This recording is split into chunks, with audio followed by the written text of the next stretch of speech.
Women's full participation is also relevant for uniformed personnel. I commend this Council for passing the first resolution this year focused on women in peacekeeping. The numbers of women deployed are still too low, but they have increased significantly in the past 5 years.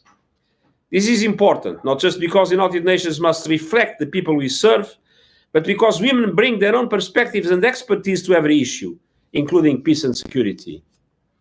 One of the foundational tenets of the Women, Peace and Security Agenda is that weapons do not make us safer. This has been proven once again by the COVID-19 pandemic. In 2019, global military expenditure reached $1.9 trillion, following the largest annual increase in a decade. Meanwhile, women in some countries are at greatest physical risk where they should be safest, in their own homes. Their chances of suffering violence may be equivalent to or higher than in a war zone. The COVID-19 pandemic has only increased this threat.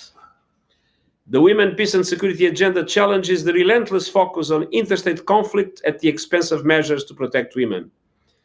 In the past 20 years, academic research and practice have demonstrated the close links between gender equality, conflict prevention, and peace. The Women, Peace and Security Agenda calls for a broader consideration of ways to prevent conflict, prevent gender-based violence, and to create peaceful, inclusive communities and societies. As we recover from the pandemic, we face a choice: to continue down the path of increasing militarization, conflict, and intergenerational losses, or to work towards greater inclusion, equality, and prevention of conflicts and crises of all kinds. For governments and international institutions everywhere, gender equality is one of the surest ways of building social cohesion and trust, and inspiring people to be responsible, participating citizens. Mr. President, for the women mediators, peace builders, human rights defenders, and essential workers who risk their lives to build peace, for the millions of women, men, girls, and boys whose hopes for peace and security rest on more equal and just societies, we cannot wait another 20 years to implement the Women, Peace and Security Agenda. Let's start that work together today, and I thank you.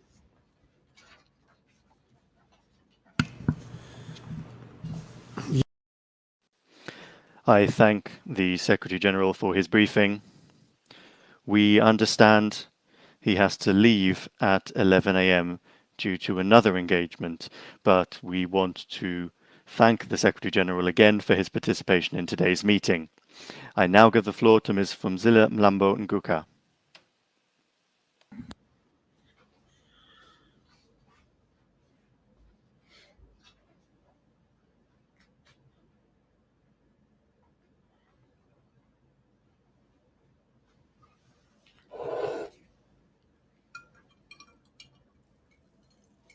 Mr. President, we had her on the screen before, but it seems that we have lost her. Perhaps to go to the next briefer until we get her back. Я так и сделаю, и сейчас я предоставляю. In which case, I'll do that, and I now give the floor to Ms. Danai Gurira.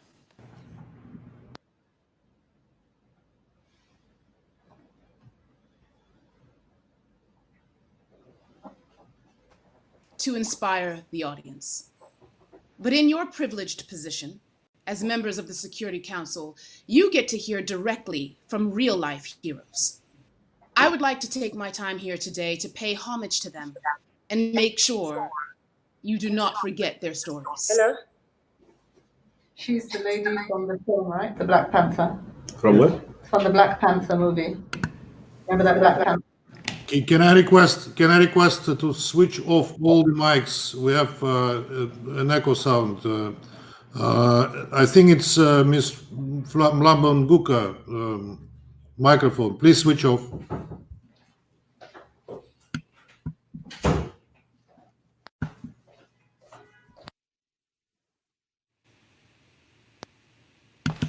Ms. Gurira, please continue. Oh, okay. Thank you. When we tell stories on a page, a stage, or the screen, we often use our heroes to inspire the audience. But in your privileged position as members of the Security Council, you get to hear directly from real-life heroes. I would like to take my time here today to pay homage to them and make sure that you do not forget their stories.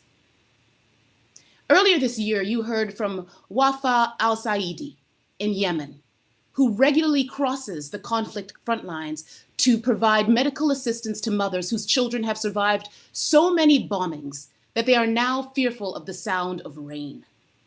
In a meeting like this, she asked you to put an end to the direct and indirect support to military operations in Yemen. You have had the opportunity to meet Nujeen Mustafa, a young Syrian woman born with cerebral palsy and famous for traveling from Syria to Germany in a steel wheelchair. Speaking on behalf of women with disabilities in wars everywhere, she told you, "Nothing about us without us." She is one of the 10 Syrian women from civil society that have addressed this Security Council in the last year and a half. You heard from Clemencia Carabali, who has been defending the rights of Afro-Colombians for almost a quarter of a century, and had recently survived yet another assassination attempt. She told you that women are being killed for defending the human rights and territories of their communities, and she gave you names, dates, and details. There was Ridal Al-Tuboli from Libya, who lost many activist friends, but refuses to be stopped or silenced. When she's not teaching at the University of Tripoli, she spends every minute she has mobilizing women and calling out men in power to let women take their rightful seat at the table. She told you that in the name of preventative diplomacy and state building, the international community often supports troublemakers instead of peace builders, and gives power and legitimacy to violent minorities instead of empowering the peaceful majority, which is an eloquent summary of what women, peace, and security is all about. You listened to the bright and talented Ilwad Elman, a young Somali woman whose family escaped the civil war after the killing of their father, a human rights activist. She managed to make a life for herself in Canada, yet decided to come back to her country of birth alongside her two sisters, all three of them determined to help peace in Somalia.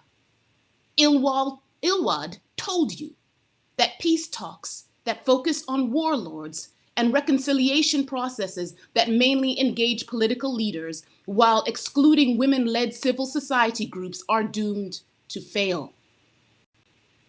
The last time that Russia resided over an annual debate on women, peace, and security 4 years ago, you invited Rita Lapidia from South Sudan to brief the Security Council on a day like today. When she was 7 years old, Rita would run to the riverbank on the Nile to stay away from the shelling and the artillery drowning out all the other sounds in her native Juba. And yet, like Ilwad Iman, even though she was able to escape the war, she came back to her country as a young woman to organize thousands of women for peace and contribution directly to peace negotiations. She asked you to put pressure on parties to include women, not just in peace talks, but in all the mechanisms set up to implement and monitor these agreements. And she said, South Sudan is becoming a living hell for a lot of women. And in my opinion, this should not be happening on your watch. This was 4 years ago. Excellencies, one of the things that these real-life heroes have in common is the conviction that inclusion is our only way in these dark times, and that equality between men and women in decision-making is the only way we will build peace. The United Nations and this Security Council have been pushing this idea for the last 20 years, and there has been some progress, but not nearly enough. 0.2% of aid for women's organizations is not good enough. 19% of seats in parliament in conflict countries is not good enough. Male-dominated rooms in the 21st century should be embarrassing to all, not least to the men in those rooms. $1.9 trillion in military spending is not making us safer today. The stories of these real-life heroes are inspiring, but they should have more support from everyone else. Most of the times, when women make their mark in spite of impossible odds, it's not because they were given the space or the opportunity, but because they protested against their exclusion and persisted.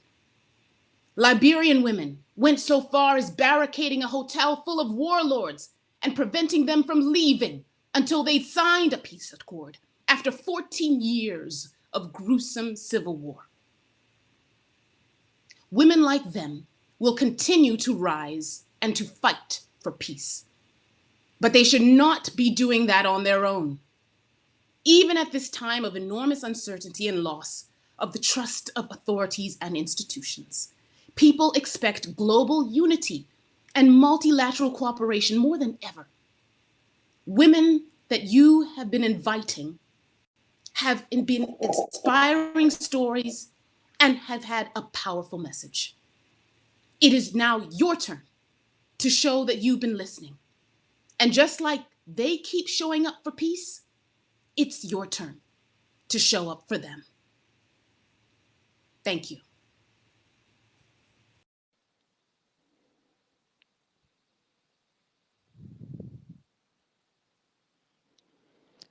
I thank Ms. Gurira for her briefing. I'm just awaiting to see if Ms. Phumzile Mlambo-Ngcuka can join us. She's logging on, I believe. I'll give the floor in that case to the next briefer while we wait for Ms. Ngcuka. So I'll give the floor now to Ms. Nataliia Emelianova. Secretary General, Mr. President, distinguished delegates, it's an honor to address the Security Council and present the Secretary General's reports on women, peace and security on the 20th anniversary of Resolution 1325. The resolution was born out of the horrors committed against the bodies of women and girls in Bosnia, Rwanda, and the example set by women who fought for their representation in Northern Ireland, in Southern Africa, and Central America. These were impossible to ignore. In 1995, the UN convened nearly 50,000 women in Beijing, China, where women stated that women's rights are human rights and forced attention to institutionalize gender inequality. Since then, the legacy of these women and their struggle has been carried on proudly by the Colombian women who made peace and history in Havana, the women who led the negotiations to end Asia's longest insurgency in the Philippines, the women in Kosovo who fought for nearly 2 decades to get reparations for what had been done to them, the Liberian women who were not invited to the peace talks but crushed the place, and their presence made a difference, the Afghan women who came out of the oppression of the Taliban to never again accept the will of the Taliban, the women in many countries whose brave testimonies aimed to put their abusers in the docks of international courts. The United Nations has taken notice and actively supported these women. It has devoted increased attention and resources to boost the leadership of women who are affected by conflict and to address the atrocities committed against them. For example, 40% of the peace-building funds investments in 2019 supported gender-responsive peace building. The Women's Peace and Humanitarian Fund was created on the 50th anniversary of this resolution, and it is now supporting more than 200 women's organizations on the ground in many countries. For 2 decades, we have been saying we need more women in peacekeeping. So I encourage all countries to support the ELSI initiative designed to incentivize increased participation of uniformed women in peace operation. But despite all these good initiatives and progress, we are still falling short. Evidence shows that peace processes that involve women are key to long-term and lasting peace. Yet, women are still systematically excluded, confined to informal processes, or relegated to the role of spectators while men sit in the room that will define their lives and decide everyone's future. In peace negotiations from 1992 to 2019, only 13% of negotiators, 16% of mediators, and 6% of peace agreement signatories were women.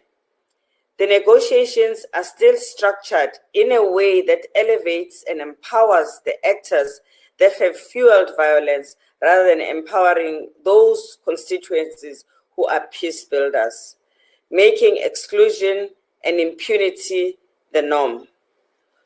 We have seen now in Nigeria 250 girls disappear from a school and a community in the most shocking act of defiance and provocation.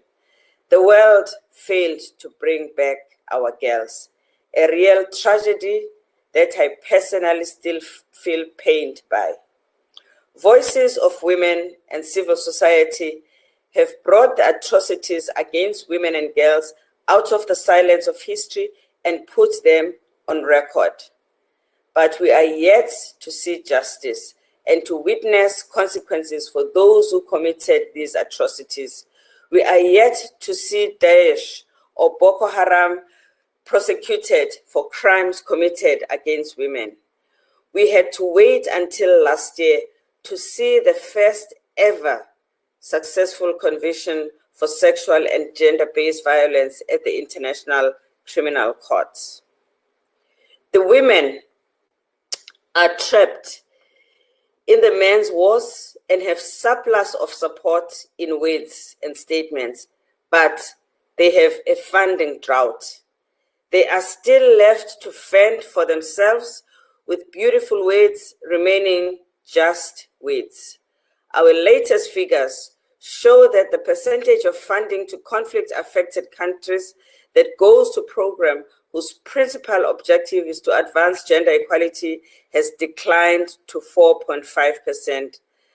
But only a quarter of them also has gone into programs that are saving lives of women. Our latest figures also show that the funds to women declined and that only 1.5% was received by women who are in experiencing violence in conflict.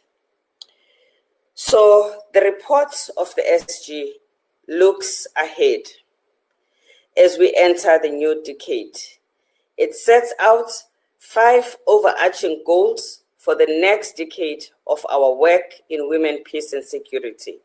Goal 1 is on meaningful participation, calls for a radical shift and tangible results in women's equal and meaningful participation in peacemaking, peacekeeping, and peace building. This must be a non-negotiable priority for the UN. The UN and member states who facilitate peace processes must always include women in their own delegation so that we can lead by example. Goal 2, the unconditional defense of women's rights. which has to be the most visible and identifiable markers of the UN's work of peace and security, and standing with women human rights defenders. The UN should step up its efforts to protect the human rights defenders. If suppressing women's rights is the hallmark of conflict parties, the UN must be the loudest voice in their defense and make the fewest compromises. In all conversation I have with women's civil society organizations about women's rights, they start or finish with concerns about women's sexual and reproductive rights and widespread violence against women. For women to play a role in decision-making in society, they need to be able to decide about their own bodies and must have no impunity but must see that impunity of men against women is tackled decisively. Goal 3, a reversal of upward trajectory in global military spending. This has always been a chief strategic objective of the women's movement for peace. Last year, global expenditure reached $1.9 trillion, following the largest annual increase in a decade, while governments are struggling to find the social infrastructure and essential services that underpin human security. Goal 4, a minimum 15% of official development assistance to conflict-affected countries should be dedicated to advancing gender equality, including multiplying by 5 the direct assistance to women's organizations. Without investment in women, our talk will remain talk. Goal 5, the report calls for gender data revolution that reaches the general public and increases our knowledge around today's most pressing issues and the new security environment, from pandemics and climate change to the growing power of private security actors and new technologies. So as we make these strides to close the gender data in implementing the Sustainable Development Goals, we must close the gap also in the area of women, peace, and security. 2020 is the most difficult year for humanity. We have to resolve to protect gains made and rebuild back better after the pandemic. And worldwide lockdowns have exposed the deep inequalities in education, health system, and economic opportunities. We have been shown the enormous value of unpaid care and domestic work as enablers of economies, and how disproportionately this burden is falling on the shoulders of women. In conflict settings, women perform 3 to 7 times as much unpaid care work as men, and girls' education is at risk in many places as they face the threat of forced marriage.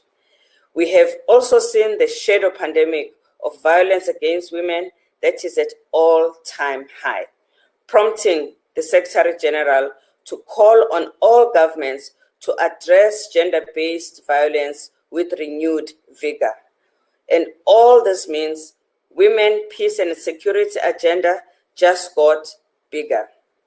Excellencies, 20 years ago, this council embraced the long-standing claims of women's movement about women's leadership in conflict, and then made this to be a global norm by adopting Resolution 1325.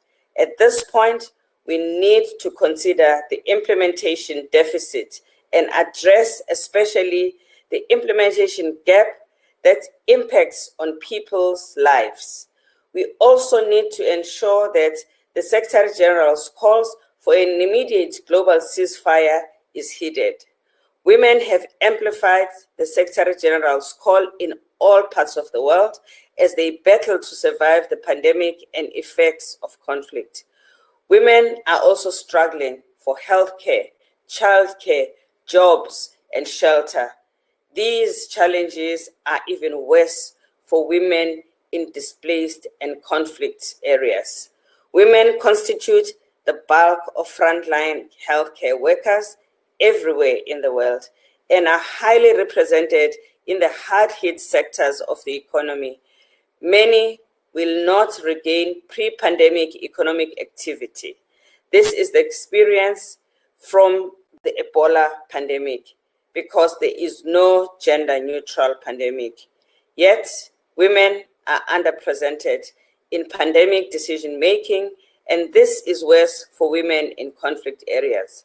In war zones and everywhere in the world, women and people are calling for inclusion and representation, which is one of the main reasons why so many ordinary people are taking to the streets, organizing protests, and raising their voices. Young women and young peace builders are ready to work. They want change and they want to be included.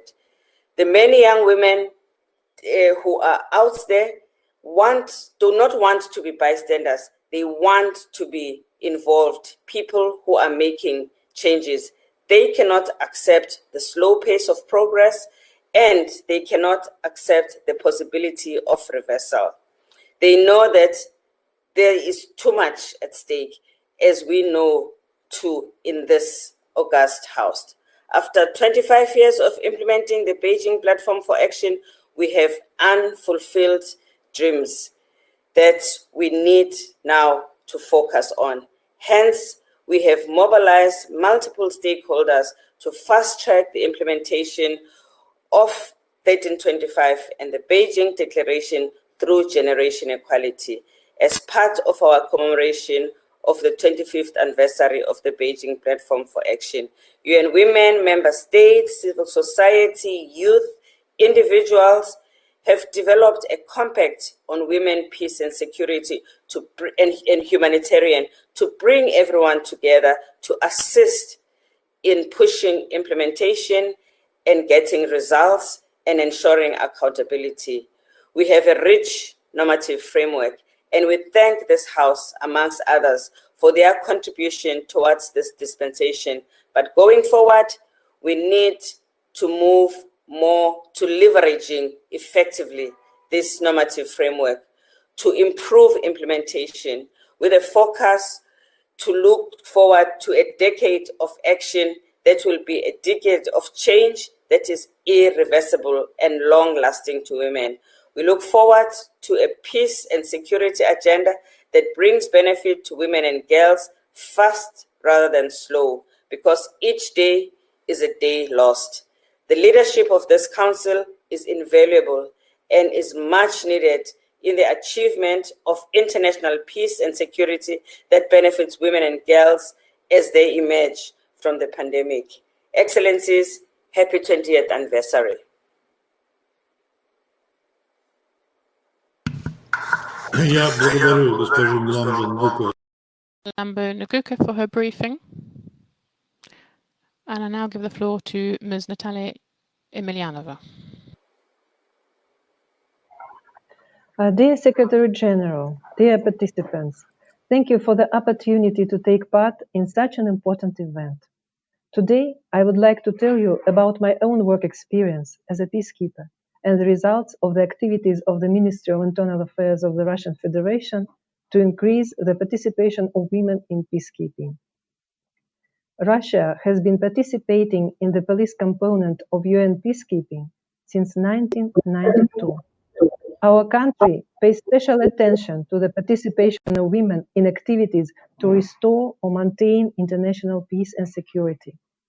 For several years now, the Ministry of Internal Affairs of Russia has been taking measures to fulfill the recommendation of the UN Secretariat on the percentage of female police officers, at least 20, sent to UN missions.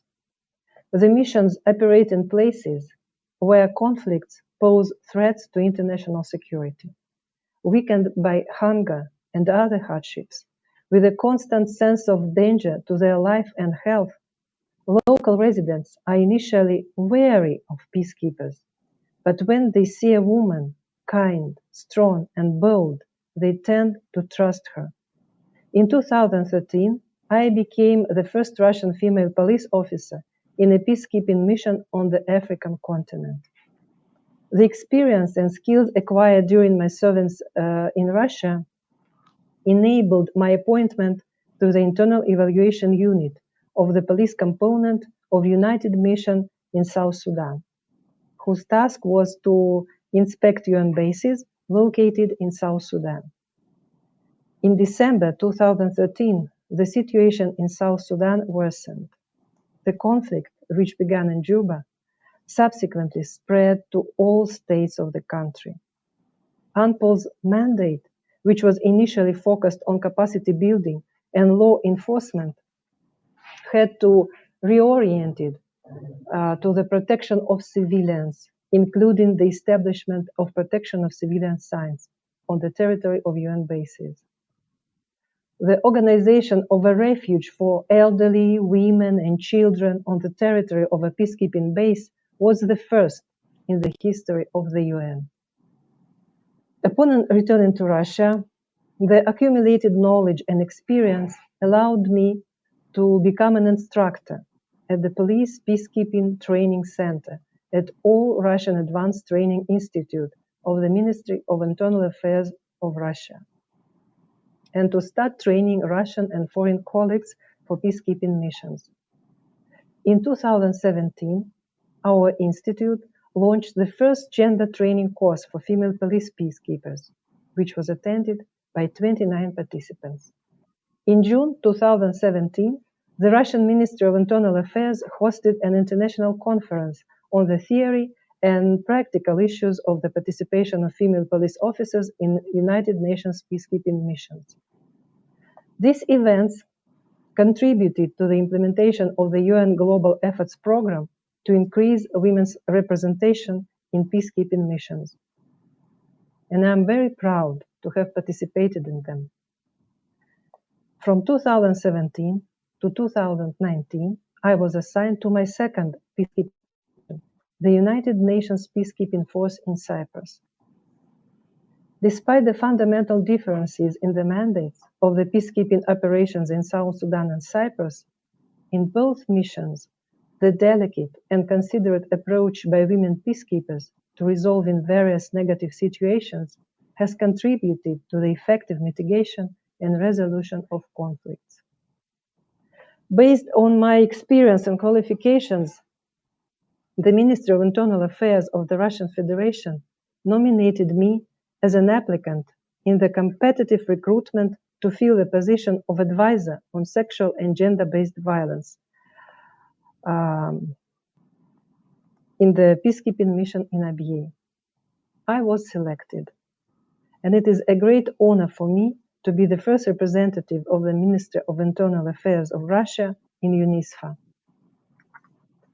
It is very symbolic that my service in Abyei began on International Women's Day, 8th of March. Now, I would like to speak as a representative of the United Nations Interim Security Force for Abyei, part of its gender team, working under the supervision of the Deputy Police Commissioner. UNISFA has more than complied with the recommendation of the Resolution 1325, the anniversary of which we are celebrating. Thus, according to UN police system-wide statistics, the percentage of female officers is 28.7. In UNISFA, the female officers are 30% of the total number of police. The percentage of police women in professional posts in the field throughout the UN is 28, while in UNISFA we have 75%. Today, in UN missions, 7 women are serving as heads and deputy heads of UN police components, and one of them is in UNISFA. UNISFA leadership always considers female officers when appointing to some key positions. Thus, 28.6% of female police officers are in key positions. In line with Resolution 1325, which calls for special measures to protect women and girls, one of the main tasks of our team is to assist Community Protection Committee and Joint Protection Committee members in the prevention and investigation of crimes involving sexual and gender-based violence. It is very difficult to defend the rights of women in situations where they have long been oppressed. The committees mentioned above are the ones who are conducting law enforcement in the Abyei area, working as volunteers, albeit with ample assistance and guidance. A key instrument of UN police work is accurate and timely reporting. Thus, major attention was given to develop a sexual and gender-based violence toolkit in the peculiar context of Abyei. A database of sexual and gender-based violence cases was created, which allows to follow up on the cases and collect information for further analysis. With UNISFA encouragement, on September 16th this year, a sexual and gender-based violence desk for survivors was opened in Abyei town. The members of our gender team are not only from the police, but also from the military and civilian components. To achieve success, we strive to involve humanitarian organizations, local handlers, civil societies, as well as local authorities. Due to the pandemic, interactions were significantly limited. All our activities were in compliance with the measures taken by UNISFA to prevent dissemination of COVID-19. The increasing number of infected people in the Abyei area made us adjust and concentrate on new initiatives contributing to keeping UNISFA personnel and the local community safe from the spread of the virus. The leading role in Abyei households belong to women, so to empower them in accordance with the current mandate of UNISFA and also in line with Security Council Resolution 2532 on COVID-19, UNISFA Gender Team, together with the International Organization for Migration, launched a number of projects. One of them was to meet COVID-19 prevention requirements and provide face masks to vulnerable members of the local community. 30,000 masks were produced and delivered to Community Protection Committee, Joint Protection Committee members, detainees, health workers, disabled and elderly people, internally displaced persons, and others. It is very important that the project also gave the local females from both the Ngok-Dinka and the Miseria communities the opportunity to acquire sewing skills and gain some income. While in compliance with the lockdown to prevent exposing of UN personnel to the disease, we adjusted our interactions with the local women association and communicated by phone, calling, sending messages. Keeping those contacts contributed to mutual trust and to information sharing. Following the imperative to fully abide by international human rights law that protects the rights of women and girls, as reflected in Security Council Resolution 1325, full attention was given to detention centers, which are 3 in the Abyei area. With a view to preventing COVID-19, we advised the Community Protection Committee and Joint Protection Committee members to release detainees, especially females and children who committed petty crimes. From April to September, 185 females, including 20 minors, were kept in detention centers. As a result of our work, 51 females were released, including 4 minors. We are pleased with the achievement, and we will continue to negotiate to have more released, as we believe this would be the best outcome for those who remain in detention for minor crimes.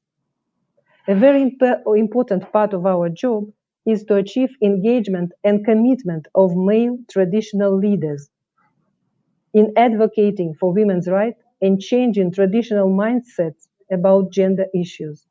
Last year, my colleagues managed to encourage male traditional leaders to establish a Traditional Leaders Gender Champions Network, comprising 6 male traditional leaders from the Miseria community.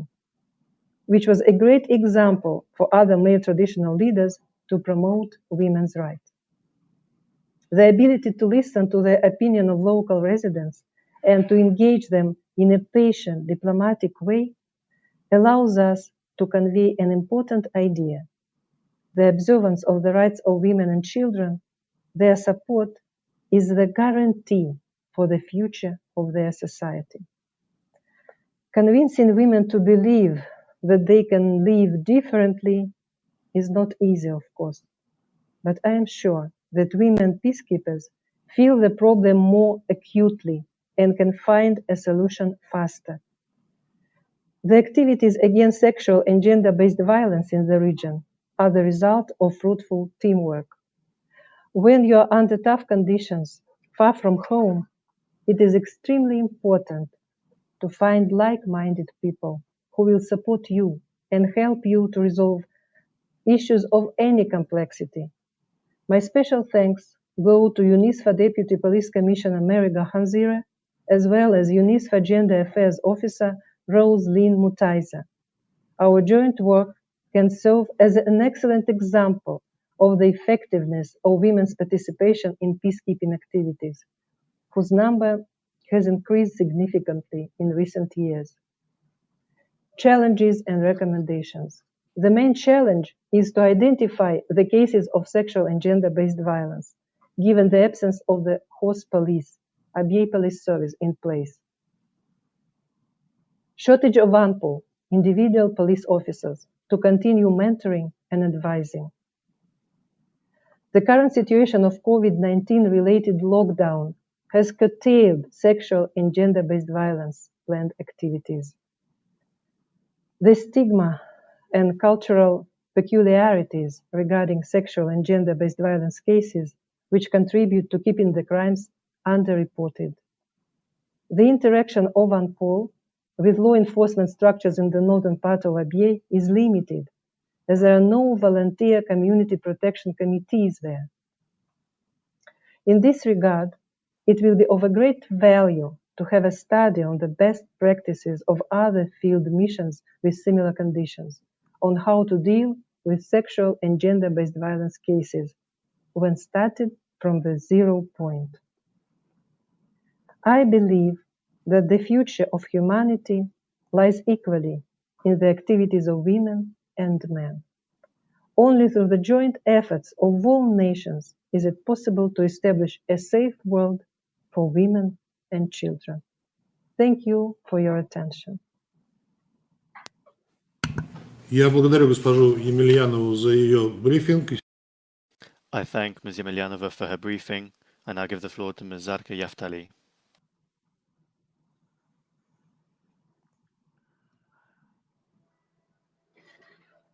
Thank you, Mr. President.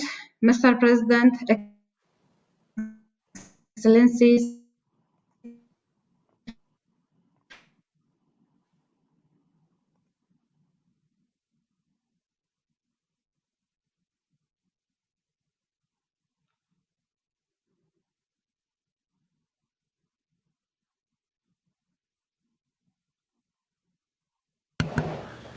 Do I understand correctly that we lost connection with Ms. Yaftali? Can the Secretariat confirm? Yes, President, I was waiting for the stream to start, but I also have, I do not hear her stream at this time. I will then, before we restore the connection, will give the floor to those council members that wanted to make statements. И сейчас я предоставляю слово его. I now give the floor to His Excellency, the Minister of State for the Middle East and North Africa of the United Kingdom of Great Britain and Northern Ireland, Mr. James Cleverly. Thank you. Today we mark a great achievement, the 20th anniversary of the UN Security Council Resolution 1325. 20 years ago, that resolution recognized the sustainable peace relied on inclusive peace. It provided a framework to address the disproportionate impact that fell on women and girls on the ground. And it advocated for their meaningful inclusion as agents of change. As a global force for good, the UK has been proud to lead the way on the Women, Peace and Security agenda as penholder for Resolution 1325. We work with governments and NGOs around the world to share good practice and expertise, such as supporting those brave women who are resolving conflict, countering violent extremism, and building peace at the grassroots level. As proud champions of the Women, Peace and Security agenda, we will not accept any rollback on the progress made on women's rights over the last 20 years. There are 10 UN Security Council resolutions dedicated to advancing this agenda, and we must ensure those resolutions are taken seriously and implemented fully. We are not prepared to unpick the framework that has been so hard fought. This is only right. We owe it not only to the women, but to global peace. Women's rights are human rights, and it is not a matter up for discussion. As we look ahead to the next 20 years, we must reflect on the challenges before us. Because the truth is that despite our best intentions, we face a widening implementation gap. But the UK is working hard to bridge that gap and welcomes others to join us in doing so. We fully support women's meaningful participation in peace processes. And that is why I'm proud to announce the UK is dedicating £1 million of funding to the women mediators across the Commonwealth network. Their vital work increases the recognition of the role of women mediators in peace processes, from local to global, ensuring they get the acknowledgement, respect, and support that they deserve. We also continue to support the ELSI initiative for women in peace operations. The voices of women peace builders must be heard and amplified. But for many, speaking up and carrying out their vital work comes at great personal risk. No woman should have to risk her safety to heal her community. That is why I'm proud that the UK has supported the International Civil Action Network in developing the protection framework for women peace builders. This vital piece of work provides guidance to states and multilateral organisations on how best to prevent and to respond to reprisals. And I'm pleased to announce that the UK will formally commit to supporting this framework and its recommendations, and I urge others to do the same. It is not only the voices of women, but ethnic, religious, sexual, and disabled minorities who are silenced. The deadline for the Sustainable Development Goals is only 10 years away. We must hear diverse voices at all levels. But we also face additional threat from COVID-19. It has laid bare many inequalities, but the most disproportionate impact is on women and girls. And the impact will be felt for many years to come and threaten the hard-won progress on gender equality, which is why I'm also proud to announce that along with the Gender Action for Peace and Security and partners, the UK is committing £250,000 of funding to undertake research on the gendered impacts of COVID-19 in fragile and conflict-affected states. This vital research will help ensure that the needs of women and girls are considered in any future crisis response. Because ultimately, peace is not a finished product or a final result. It is a continuous effort. So I call on all our partners to continue to push for real progress in this vital agenda. It is time to turn intentions into actions for the next 20 years and indeed the future decades to come. Thank you. Я благодарю его превосходительство Джеймс Клеверли за... I thank His Excellency James Cleverly for his statement, and now I will once again give the floor to Ms. Zarqa Yaftali.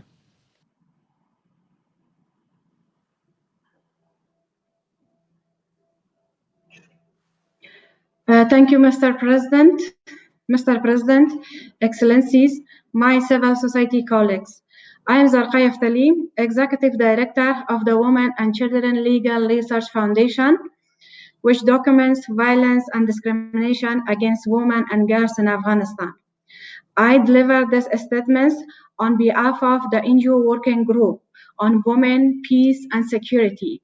Thank you for the opportunity to address you today on the 20th anniversary of Resolution 1325, and at this critical moment for Afghanistan, when the Taliban and Afghanistan government have begun peace talks to put an end to 41 years of war. Bullets, bombs, tyranny, and torture, children crying for food, civilians struggling to survive, women unable to walk out of their homes freely. Every day, people leave their homes knowing that they might not come back when we are not under siege from bombs and landmines. Ordinary Afghans suffer from hunger, natural hazards, and poverty. Every day is a war, and every day people lose their lives. This is Afghanistan today. Mr. President, we live in a situation that has been named one of the world's most lethal conflicts. More than 100,000 civilians have been killed over the past 10 years alone, and the deaths continue as we speak. The conflict has taken a particular toll on women and girls. 70% of Afghan women are illiterate. 35% of girls are forced to marry before age of 18.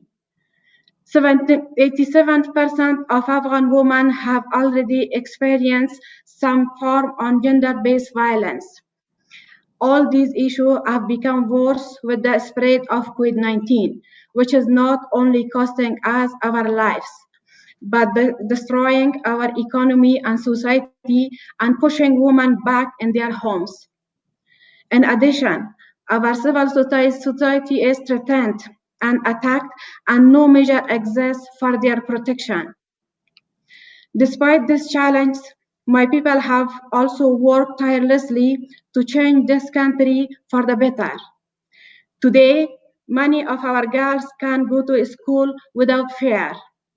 We have heroes like Shamsia, the daughter of a miner, which came first in Afghanistan National University entrance exam. We have a free media and a constitution that protects the rights of women and ethnic and religious minorities. Women are no longer publicly shot or stoned in Kabul Stadium, imprisoned in their homes, or forced to wear burqas like they were 20 years ago. Today, Afghan women are beginning to flourish in all walks of life as doctors, taxi drivers, and filmmakers. Women in Afghanistan are also ministers. Women who, under the Taliban regime, were deprived of the most basic right to education, employment, and freedom of movement. Today, they are in a position to influence policy and shape the future of our nation. Much of this change is only due to the role women played in advocating for their rights over the past 2 decades. Afghanistan society today is ready to see women lead this country into the future. Mr. President, we do not take this progress for granted. Despite these great strides we have made, we know our hard-won gains can be snatched away without warning. The bitter memories of Taliban rule haunt us daily. These experiences are still a reality for many women and girls living in areas controlled by the Taliban. Where few girls are allowed to attend school past puberty and freedom of expression is limited. The punishment meted out by Taliban courts are also brutal, that they deter women from leaving situations in which they face violence on a daily basis. My generation is paying for a war we never planned. The impact of this conflict echoes behind Afghanistan, all the way to the shores of Europe, where many of your governments do all they can to keep us out. But we don't want to leave our homes. All Afghanistan people hopes that the fighting will finally stop, so that our people can live in dignity, build an inclusive government, and respect for human rights. Mr. President, peace cannot come at the cost of women's rights. All we have achieved hangs in the balance in the current negotiation between the Taliban and Afghanistan government.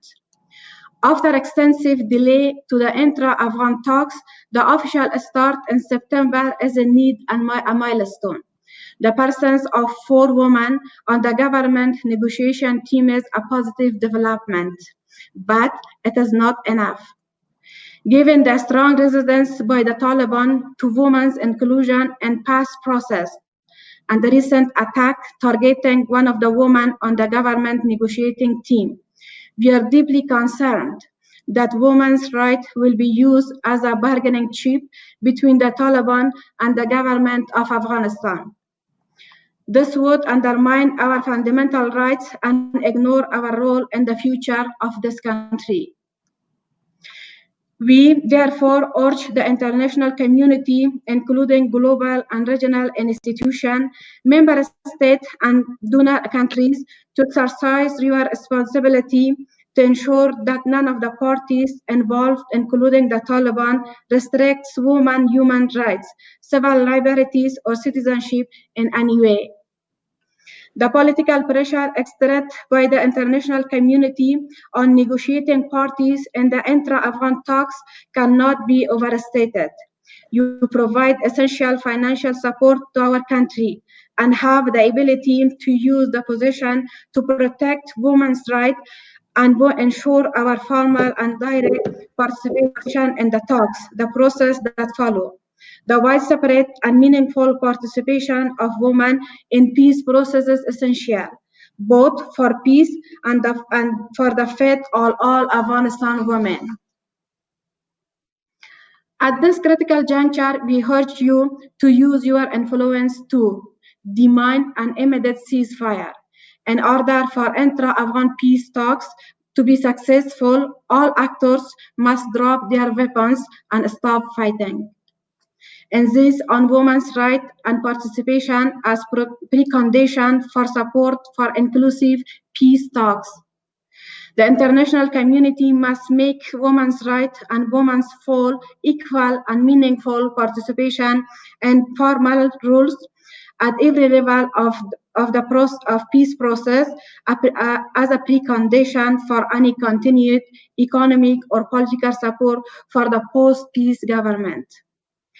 All processes must include diverse women and youth, minorities, and displaced persons and women with disabilities, and guarantee the full scope of all fundamental human rights. Women's direct and formal participation should be a requirement in all United Nations supported peace process, and you should begin this new era with the Afghanistan peace process. Preserve all constitutional protection for women's rights. The human right protection, including all political, economic, and social rights, as provided for in Chapter 2 of Afghanistan Constitution, must be fully upheld in any outcome. Ensure inclusive monitoring of progress.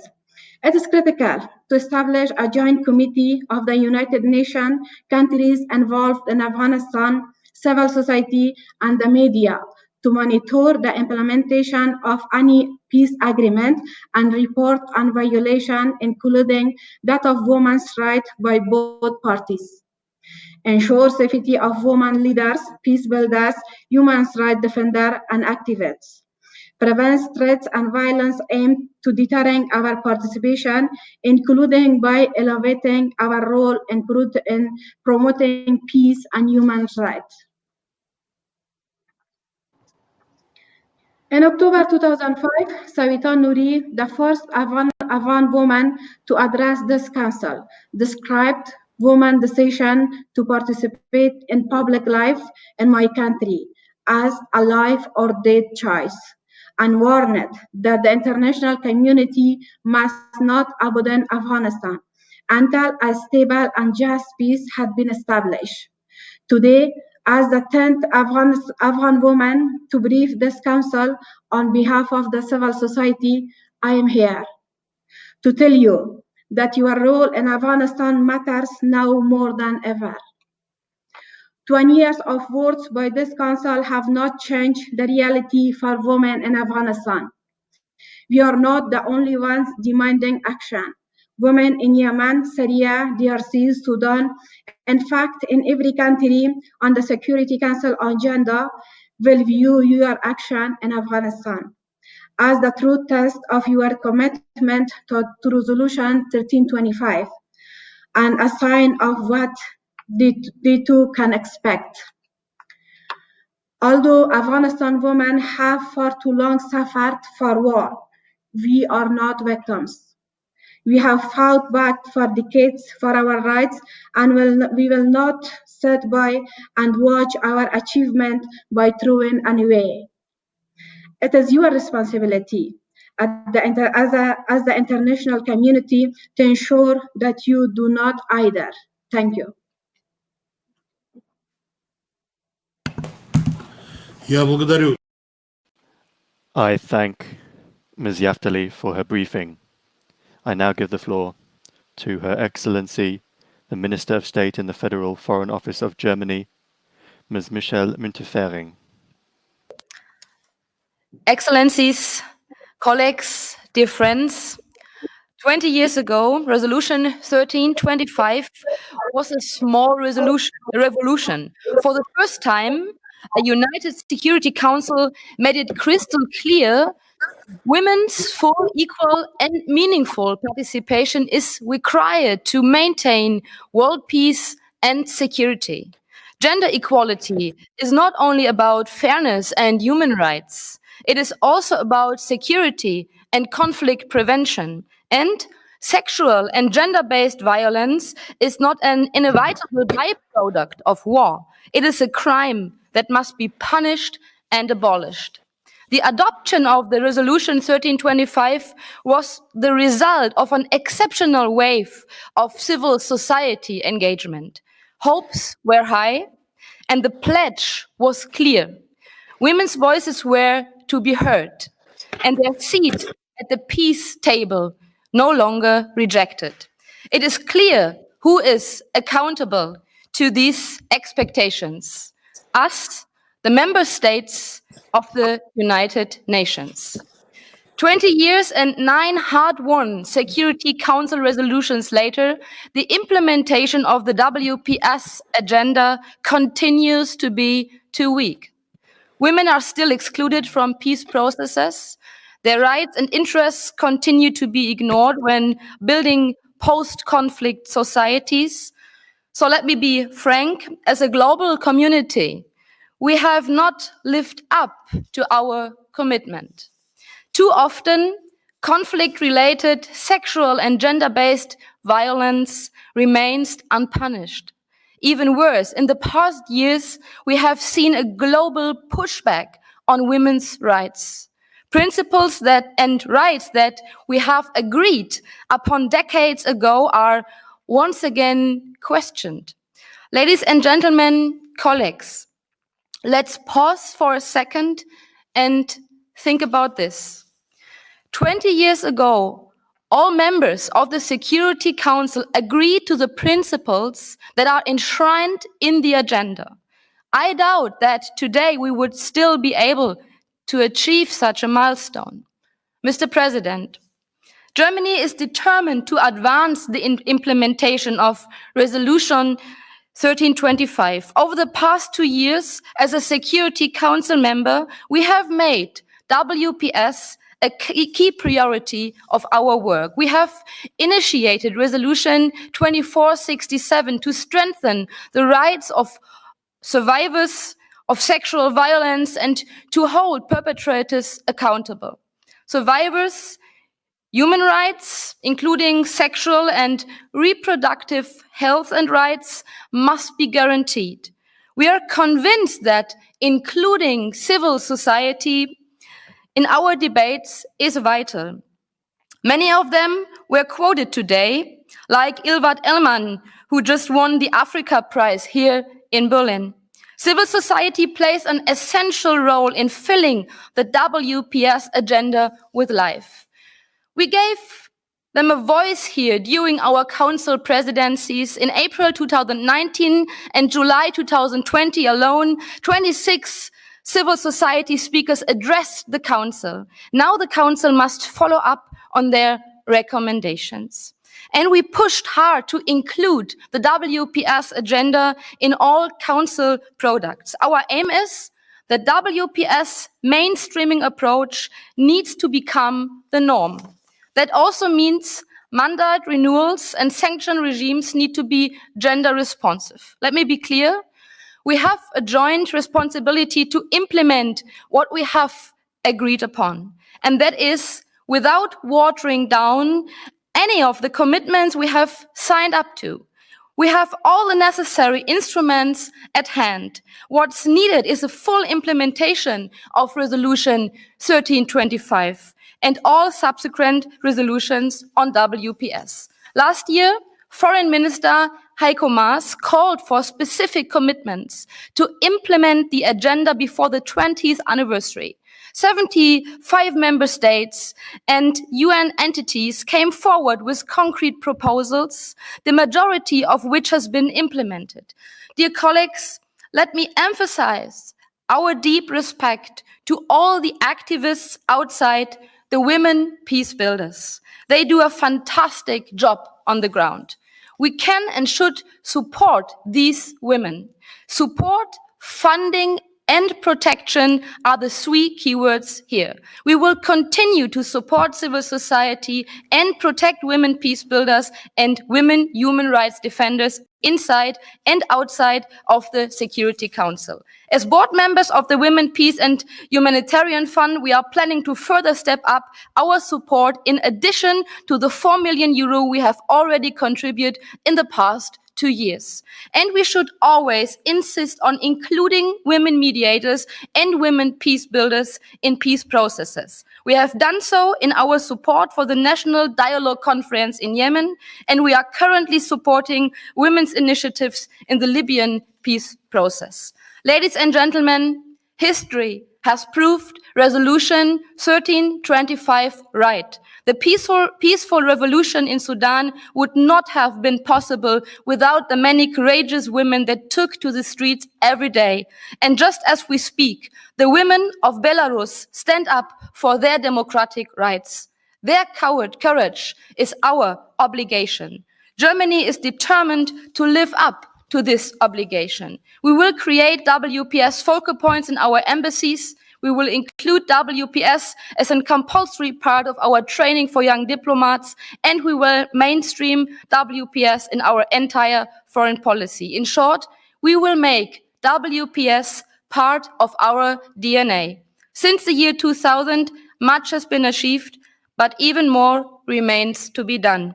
We cannot wait for the next anniversary. The world needs women to take the center stage now. Thank you.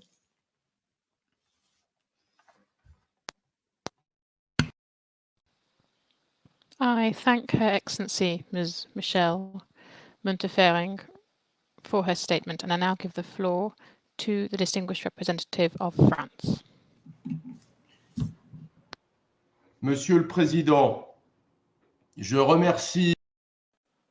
President, I would like to thank the Secretary General and all of the other briefers for their statements. I would like to commend Russia, who has made the rights of women a priority of its Security Council presidency. 20 years on from the adoption of Resolution 1325, we are still far from attaining the goals we set ourselves. This is therefore no time for celebration. The progress made has continued to be called into question by the multiple crises of which women are systematically victims. Regression is a constant threat in any conflict or in any crisis, including this current pandemic. We therefore need to move from deeds to action. The Security Council must tolerate no regression. That is why it is so important that we preserve all of our resolutions, and above all, we must work together to ensure that they are implemented. As they are often key actors in crisis response, women are nevertheless insufficiently present within peacekeeping processes and post-crisis processes. Progress has been made, nevertheless, in Afghanistan, Libya, Mali, and in the DRC in particular. However, women negotiators and mediators do not occupy their rightful place in these processes. Let us be honest, the talent is there. It simply needs to be used. That is the reason why France finances training for servicewomen and civilians, and this together with the DPO, UN Women, and the OIF. At the same time, we must also continue to work resolutely to combat the scourge of sexual and gender-based violence. Preventing this violence is not a choice, it is an obligation. This violence must be punished. Access to reproductive and sexual health and rights is hindered, and the COVID-19 pandemic has only exacerbated these difficulties. We regret the fact that these issues are politicized. This leads to us overlooking the higher interest of women and girls. France condemns all overtly sexist, misogynistic, or homophobic discourse and supports efforts to support victims, notably thanks to our significant contribution to the Global Fund for Victims of Survivors of Sexual Violence, established by Dr. Mukwege and Ms. Murad. The implementation of Resolution 1325 requires that we all play our part. That is why national action plans are so crucial. France is currently finalizing its third plan of action. France has strengthened the inclusion of gender issues within its humanitarian and development aid to provide targeted support to women in conflict and post-conflict situations. This year, France will be launching a fund of 120 million euros to support women's organizations, and this notably in developing countries. I would finally like to recall that, together with Mexico and UN Women, France will be hosting the Generation Equality Forum in Paris in June 2021. At this global forum, a Women, Peace and Security Compact will be launched so that we can build on our existing commitments and raise new financing. President, France pays homage to all feminists and female rights defenders throughout the world and will continue to make the full, ambitious implementation of Women, Peace and Security resolutions a focus of its work at the Security Council. I thank you. Я благодарю уважаемого. I'll thank the distinguished representative of France, and I now give the floor to the distinguished representative of Tunisia.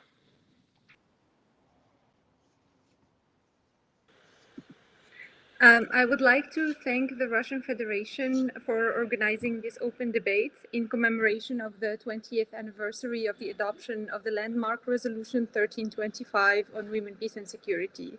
I would like to start to also thank the Secretary General and all of the briefers for their insightful and inspiring comments. Mr. President, in its Resolution 1325, the Security Council recognized the importance of women's full participation in conflict prevention and peace building, while highlighting women and girls' particular vulnerabilities in conflict and post-conflict settings, and the importance to address their specific needs in these situations. For the last 20 years, significant progress has been made in the implementation of Resolution 3025 and subsequent resolutions on women, peace and security. Countless efforts have been deployed by member states, international and regional organizations, as well as by civil society and grassroots movements. However, as we are celebrating the 20th anniversary in the midst of a global pandemic that has exacerbated gender inequality, we have seen firsthand how the ambitions and objectives set 2 decades ago are still far from being reached today. So this commemoration should not serve only as an opportunity to take stock of past achievements, but also as a reminder that despite progress made, the adoption of Resolution 1325 was not the end of women's long march towards equality. It rather set the bedstock for further efforts to achieve women's rights and their empowerment, which now require scaling up our collective efforts towards implementation. This implementation is to primarily be comprehensive and integrated across 4 pillars of the agenda, based on coherence between political, security, development, human rights, gender equality, and the rule of law aspects. In this regard, it is crucial to reiterate our commitment for a greater implementation that reinforces the mutual interlinkages with the Beijing Declaration and Platform for Action, particularly as this year also marks the 25th anniversary of the 4th World Conference on Women. It should also be inscribed within our broader efforts to fulfill human rights and gender equality, including through the full implementation of the Convention on the Elimination of All Forms of Discrimination against Women. Furthermore, our collective implementation efforts cannot be effective unless they are inscribed within a multi-stakeholder approach that involves all different actors. In this regard, it is important to recognize the invaluable contributions of civil society, feminist groups, and women human rights defenders in the promotion and implementation and monitoring of the Women, Peace and Security agenda. It is within this spirit that Tunisia established a national committee in charge of the implementation of Resolution 1325, which comprised of representatives of relevant government structures, constitutional bodies, and civil society, with women representation exceeding 50%. The work of this multi-stakeholder committee culminated in the adoption of a comprehensive and multidimensional national action plan in August 2018, followed by 14 coordinated sectorial action plans covering specific areas such as law enforcement, security, health, and prevention of violent extremism. Mr. President, the COVID-19 pandemic had devastating consequences on women and girls, particularly in conflict and post-conflict settings, as recognized by the recent Security Council Resolution 2532. Unless properly addressed, its impact will continue to be exacerbated, threatening to disrupt and even reverse the progress we had accomplished so far. Civil society organizations are struggling to maintain their activities while being restricted to the pandemic and as their resources are being diverted towards urgent crisis response.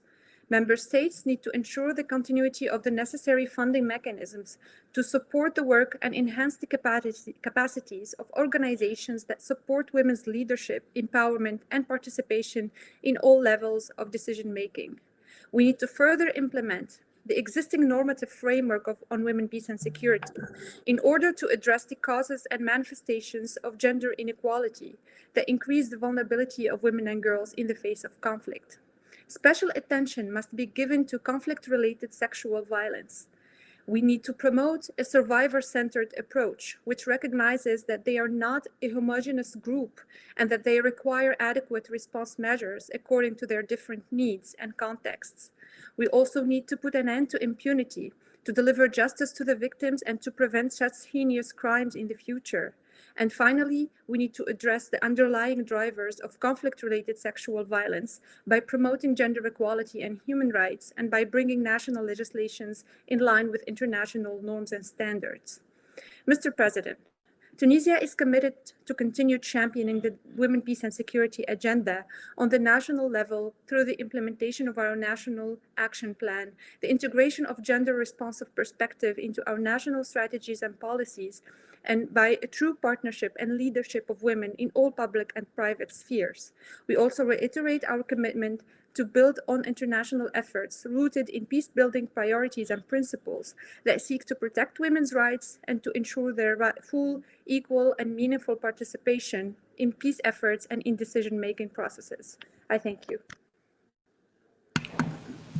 Я благодарю уважаемого представителя Туниса. I thank the distinguished representative of Tunisia for her statement, and I now give the floor to the permanent representative of the United States. Thank you, Mrs. President, or thank you, Mr. President. And thank you, Secretary General Guterres, for your unwavering commitment to this important issue. And thanks to the other briefers who provided us with important insights on progress made since Resolution 1325 was adopted, and even more importantly, identified shortcomings that we all must address. The United States has never been more committed to the goals of Resolution 1325, and the Trump administration has been a leader in advancing the Women, Peace, and Security agenda. When President Trump signed the Women, Peace, and Security Act in 2017, the United States became the first country in the world to pass comprehensive national legislation codifying our commitment. Just last June, President Trump released the U.S. strategy on women, peace, and security, which outlines new, concrete actions to accelerate U.S. efforts. The strategy recognizes the central role play in preventing and resolving conflict. The strategy recognizes the central role women play in preventing and resolving conflict, countering terrorism and violent extremism, and building post-conflict peace and stability. It begins with empowering women leaders with the access, skills, and influence they need to be effective. Women have always had a strong voice. They just need to be heard. Nowhere is this more apparent and urgent than in peacekeeping operations. I witnessed firsthand the importance of women peacekeepers while visiting South Sudan. In an environment where women are often the victims of conflict and bear the burden of providing for families broken by fighting, women peacekeepers provide empathy and sensible support to the people they serve to build resilience so they can recover from violence. When we increase the number of women peacekeepers, we also see improved performance, fewer incidents of sexual exploitation and abuse by peacekeeping troops, and greater likelihood of women coming forward to report sexual and gender-based violence. To increase the number of women in peacekeeping, the governments must reduce barriers to entry and provide leadership opportunities for women in national security roles. Troop and police contributing countries should adopt and promote policies to achieve these objectives. All troop and police contributing countries must also enforce the UN's zero tolerance policy by swiftly and credibly addressing allegations of abuse. The United States praises the efforts of the UN to prevent sexual exploitation and abuse. However, more must be done, including repatriating and ensuring the prosecution of individuals and units who commit these terrible crimes. Victims deserve justice. The United States is deeply concerned about the recent allegations of widespread sexual exploitation and abuse by personnel purportedly employed by international organizations and private relief agencies in the Democratic Republic of Congo as part of the Ebola response. We are following this matter closely, and we expect the allegations to be taken seriously and the necessary and appropriate steps to be taken to address this situation. The U.S. strategy also promotes the protection of women and girls' human rights, gives victims a voice and access to humanitarian assistance, and provides safety from gender-based violence, including sexual exploitation and abuse around the world. The strategy reinforces the U.S. commitment to prevention and focus on accountability. The United States is also actively engaged with partners across the globe to support their efforts to advance women's participation in political and security decision-making. In Colombia, women are increasingly welcome in the peace processes, and their perspectives are included into negotiated agreements. In Afghanistan, as mentioned from Zarqa, women now occupy important positions within the government and are participating in U.S. brokered peace talks, but they are coming under threat, and we all need to support them. And in the Democratic Republic of Congo, we have seen MONUSCO elevate women to leadership positions as part of a project intended to restore social cohesion between communities mired in conflict. We have also supported the Women, Peace, and Security language in peacekeeping and special political mission mandates. Despite attempts from some members to block these efforts, we have pushed through language that promotes meaningful participation of women in peace negotiations and other political processes. Moving forward, we hope mandates will always feature the interest of women and promote their active roles in peace and security. Today, the United States calls on all member states, all of us, to adopt and implement national action plans and strategies on women, peace, and security. The United States is ready to support member states in that effort. Indonesia worked to advance women during its time on this council and currently deploys more than 150 women in peacekeeping missions around the world. Kenya's progress in implementing the plan can serve as a model for partners in the region and around the world. We all look forward to working even more closely with Kenya on this and other global peace and security issues.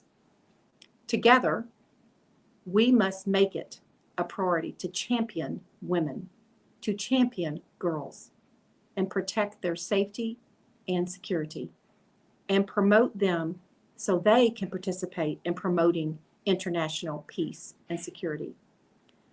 We must do this not just because it is the right thing to do, but we know that our world will be safer and more prosperous when women are supported and heard. Thank you. Я благодарю представителя Соединенных Штатов.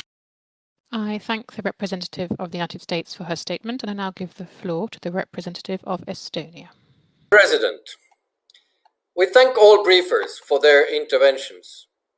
The objective of today's debate is to address the main achievements and challenges in the implementation of the Women, Peace and Security agenda. I would focus on the following. The foundation of the WPS agenda is built on human rights. Violations of human rights are recognized as one of the triggers for conflict. Restrictions on women's full enjoyment of human rights and the absence of gender equality increase the risks faced by them in conflict and undermine their full, equal, and meaningful participation in peace processes. Women's access to sexual and reproductive health and rights is equally relevant in conflict and can be life-saving for survivors of sexual violence. Pushback on the human rights of women weakens also the Women, Peace and Security agenda. We cannot accept this. Implementation and accountability.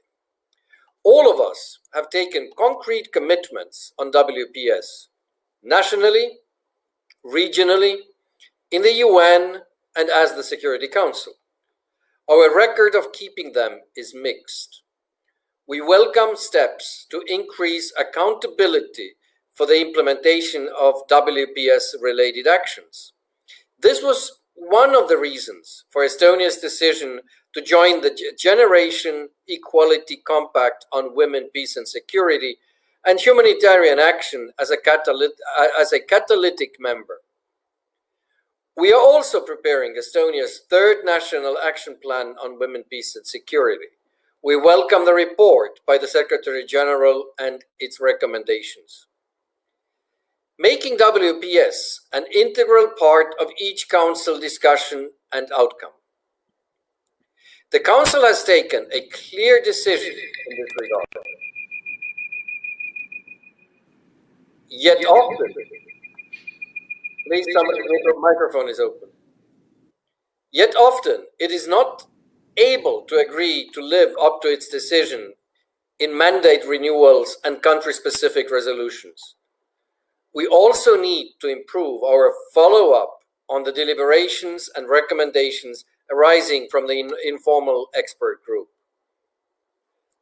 Next, participation.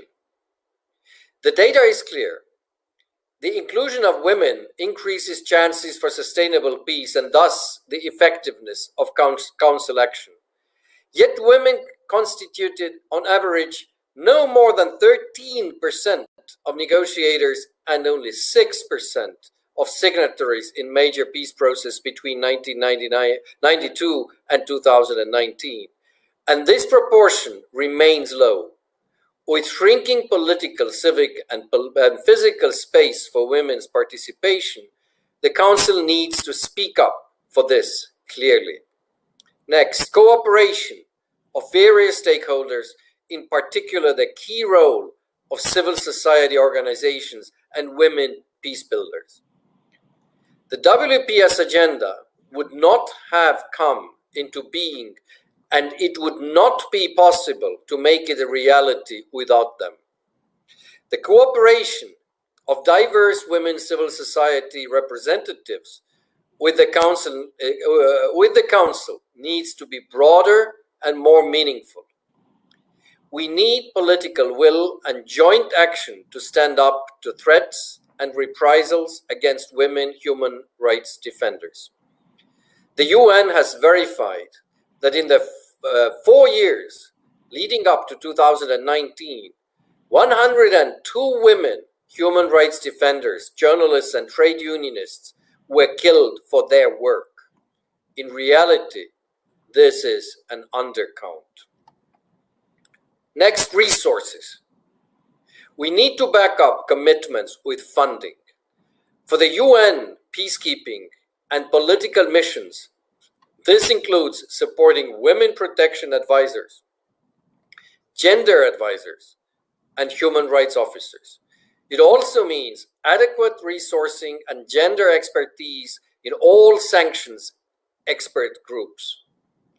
Furthermore, it entails support to women's organizations and initiatives. Each of these challenges has been multiplied by the COVID epidemic. The Secretary General pointed out that there have been notable achievements on women, peace, and security, but this progress has been too slow, too narrow, with setbacks and easy to reverse. As a member of the Security Council, which adopted Resolution 1325 20 years ago, we reaffirm our conviction that we need to do better and that we cannot take a step back from the clear commitments that we have made. Thank you, Mr. President. Я благодарю уважаемого постоянного представителя Эстонии за его заявление. Я предоставляю слово. Distinguished representative of Estonia for his statement, and I now give the floor to the Dominican Republic. República Dominicana condena el cobarde acto de. The Dominican Republic condemns the cowardly act of terrorism in France. Our condolences go to the families of the victims. President, I would like to thank the Presidency for convening this meeting on women, peace and security, and we recognize the leadership of the Secretary General and Ms. Phumzile. We would also like to thank the briefers for bringing their experience and recommendations to this Council. Without a doubt, gender equality is a predictor of peace. This year marks an historic milestone for the Women, Peace and Security agenda, with the 20th anniversary of Resolution 1325, but also the 25th anniversary of the Beijing Declaration and Platform for Action, and the 75th anniversary of the United Nations. This particular juncture increases our determination to step up efforts towards the full implementation of the WPS agenda. Regretfully, as we have heard today, we are still falling short of our goals. This calls for continuous political support and determination, but also concerted action. And when we speak about full implementation, we underscore the need to recognize the interrelated, inseparable, and mutually reinforcing nature of all of its elements. In our view, full implementation comes or means addressing the intersecting forms of discrimination that many women face, as well as the removal of structural barriers that prevent the inclusive participation of women in conflict prevention and peace building. We may agree or disagree on certain policies, but it is unacceptable that in the 21st century, in the name of cultural, traditional, or religious norms, women's rights continue to be undermined. In too many contexts, women's rights violations are deeply rooted in inequality and widespread discrimination against women. And yet they're often swept under the carpet. The interconnections with the commitments made under the Convention on the Elimination of All Forms of Discrimination against Women and its General Recommendations 30 cannot be ignored.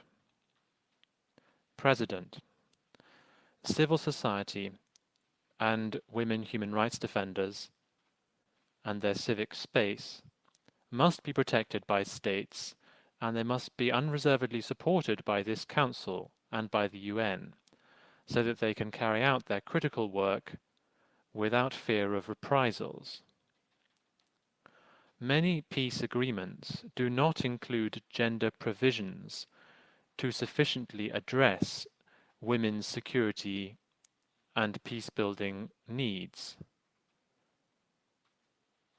This is another reason why the full, equal, and meaningful participation of women and young women in peace processes and in decision-making is non-negotiable. It has to be at the core of any peace process if it is to be credible and sustainable. For example, women's organizations' repeated calls for disarmament and arms control are still unanswered. This Council must not lose sight of the gendered impacts of small arms and light weapons. The decisions, planning, and efforts to prevent their illicit trafficking must enjoy women's participation.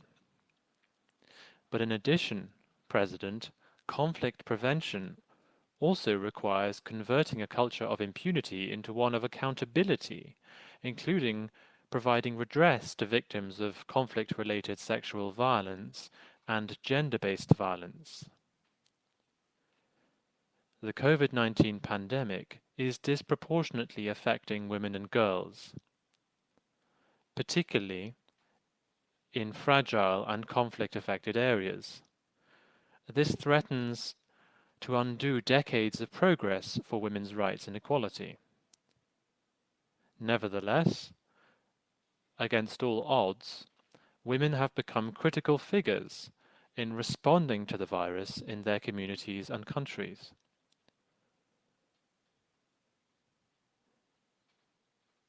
We continue to encourage the inclusion of gender provisions in the design of peace operations. The increase in the number of women peacekeepers is essential, as is the inclusion of gender disaggregated data in missions reports, and the deployment of gender advisors and women's protection advisors with the necessary level of seniority. the Dominican Republic is honored to co-chair the informal expert group on women, peace and security this year. The IEG is a key platform for improving the implementation of the agenda on the ground. We encourage the effective use of the information and recommendations derived from it, which enable us to better monitor and coordinate implementation activities. President, as we continue to face challenges in implementing the WPS agenda, it is clear that the focus must lie on delivering on the ambition of its full normative framework. All root causes of conflict need to be addressed, including gender inequality and discrimination against women and girls, violations of international law, and the emerging threats to international peace and security, such as climate change. Our resolve to fulfill these commitments has not waned. On the contrary, the sense of urgency has increased. Let us guarantee that the gains achieved over the last 20 years are not derailed. Let us work together to reinforce them as we move forward. Finally, Danai Gurira just told us that the Security Council has repeatedly invited women to share their experiences and to serve as inspiration. And it is time for this Council to show that we are listening. The message is clear. Thank you very much.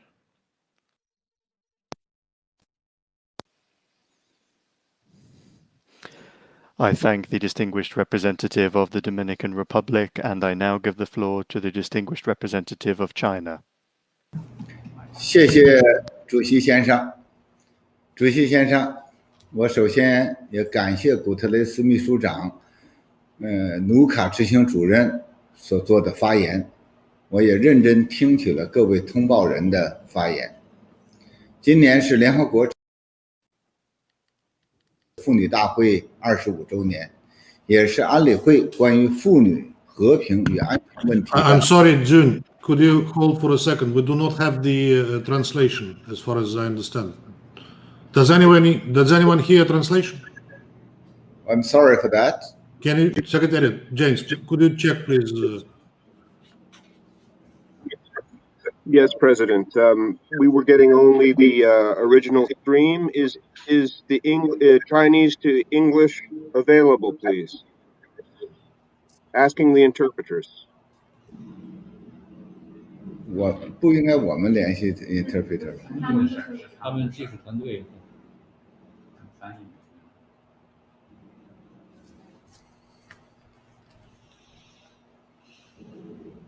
Can we continue?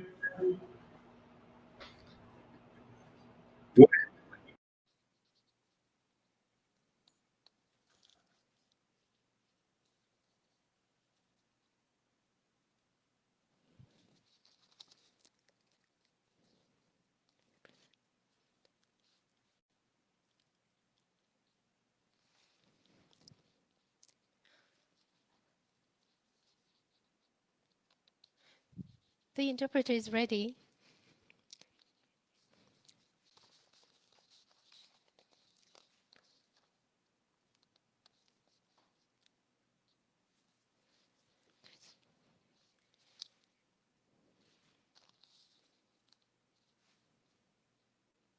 Yes, the interpreter is ready.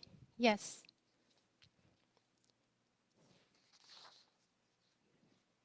Thank you, Mr. President. Mr. President, I'll start from the very beginning. I thank Secretary General Guterres, Executive Director Ngcuka for their briefings. I wish also to thank all the briefers for their statements. This year marks the 75th anniversary of the United Nations, the 25th anniversary of the World Conference on Women in Beijing, the 20th anniversary of the adoption of Security Council Resolution 1325 on women, peace and security. and also the 5th anniversary of the adoption of the 2030 Agenda for Sustainable Development.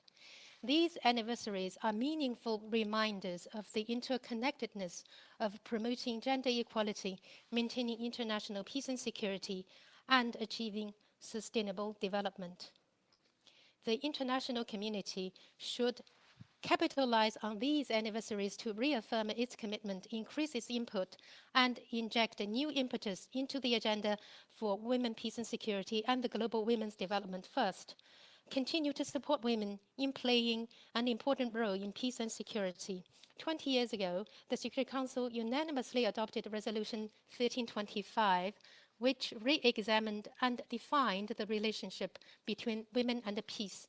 As Secretary General Guterres put it, this is a sign that women are seen more as capable contributors to peace than mere victims of war. Progress has been made in the implementation of Resolution 1325 in recent years, and women are playing an increasingly important role in the field of peace and security. As we speak, female special representatives and special envoys are working tirelessly for the political settlement of hotspot issues, braving risks and difficulties, and countless women peacekeepers and volunteers are promoting reconciliation and reconstruction and aiding in and helping the needy in conflict zones. We should continue to uphold the spirit of Resolution 1325 and support women of all countries in participating on an equal footing in the peace process in a comprehensive and effective manner and in making greater contributions. When it comes to maintaining international peace and security, Chinese women have never been absent. Over the past 30 years, more than 1,000 Chinese women have participated in UN peacekeeping operations. They are found patrolling in the Army's Infantry Battalion, clearing minefields in the UNIFIL Multipurpose Engineering Battalion, and treating patients in peacekeeping hospitals under the direction of MINUSMA and MONUSCO. In May this year, Ms. Xin Yuan, Senior Demining Staff Officer in UNIFIL and an outstanding representative of Chinese female peacekeepers, received the honor of Military Gender Equality Advocate. Second, advance the WPS agenda in a comprehensive and balanced manner. Prevention, protection, participation, relief, and recovery are the 4 pillars of the WPS agenda. Only by promoting the work in these 4 areas in a balanced manner can we continue to achieve steady progress. We should make every effort to prevent conflicts, give special attention to eliminating the root causes of conflicts, and create a peaceful and tranquil environment for the development of women. The Security Council should fulfill its primary responsibility of maintaining international peace and security, promote the political settlement of hotspot issues, and encourage all parties to respond to the global ceasefire initiative of the Secretary General by committing themselves to resolving disputes through dialogue and consultation. We should also strengthen the protection of women, resolutely oppose any violence against women and girls, reject sexual violence as a means of war, vigorously combat terrorism, and eradicate violence against women by terrorist and extremist forces. We should respect women's right to speak and to decision-making, ensure their representation in peace negotiations, and support more women to participate in mediation and national governance. We need to protect the legitimate rights and interests of women during and after conflicts, provide timely humanitarian assistance to women affected by conflict, and give full consideration to their actual difficulties and needs. As the next step, China will participate in the work of the informal expert group on WPS and, together with the other members of the Council, contribute to the implementation of Resolution 1325 and all the subsequent resolutions. Third, promote gender equality and women's empowerment. The issue of women and armed conflict is one of the 12 priority areas listed in the Beijing Declaration and the Platform for Action. The WPS agenda should be advanced within the overall framework of women's empowerment and development, in concert with the 2030 Agenda for Sustainable Development. We should reaffirm our commitment to the Beijing Declaration and Platform for Action and capitalize on the Decade of Action for the Sustainable Development Goals so that women's empowerment becomes the early success in our efforts to achieve the 2030 Agenda, and in so doing contribute to achieving development through women's empowerment and to achieving peace through development. We should elevate the protection of women's rights and interests and back it with the full will of the state, actively respond to such challenges as gender-based violence and discrimination, increase women's voice in political, economic, cultural, and social affairs, promote social stability, and eliminate the root causes of conflict. We should also increase investment in women's education, medical care, employment, and so forth, improve women's livelihood, eliminate poverty among women, protect the synchronized development of women's cause and the economic and social development, and remove obstacles and create favorable conditions for women's effective participation in the peace process. As the COVID-19 rages across the world, it has had a severe impact on the production and the life, employment, and the livelihood of all countries, and women face even greater challenges. In fighting the pandemic and promoting economic and social recovery, special attention should be paid to such vulnerable groups as women and children so that they can grow out of the negative impact of the pandemic faster. Fourth, deepen global cooperation and help the cause of women.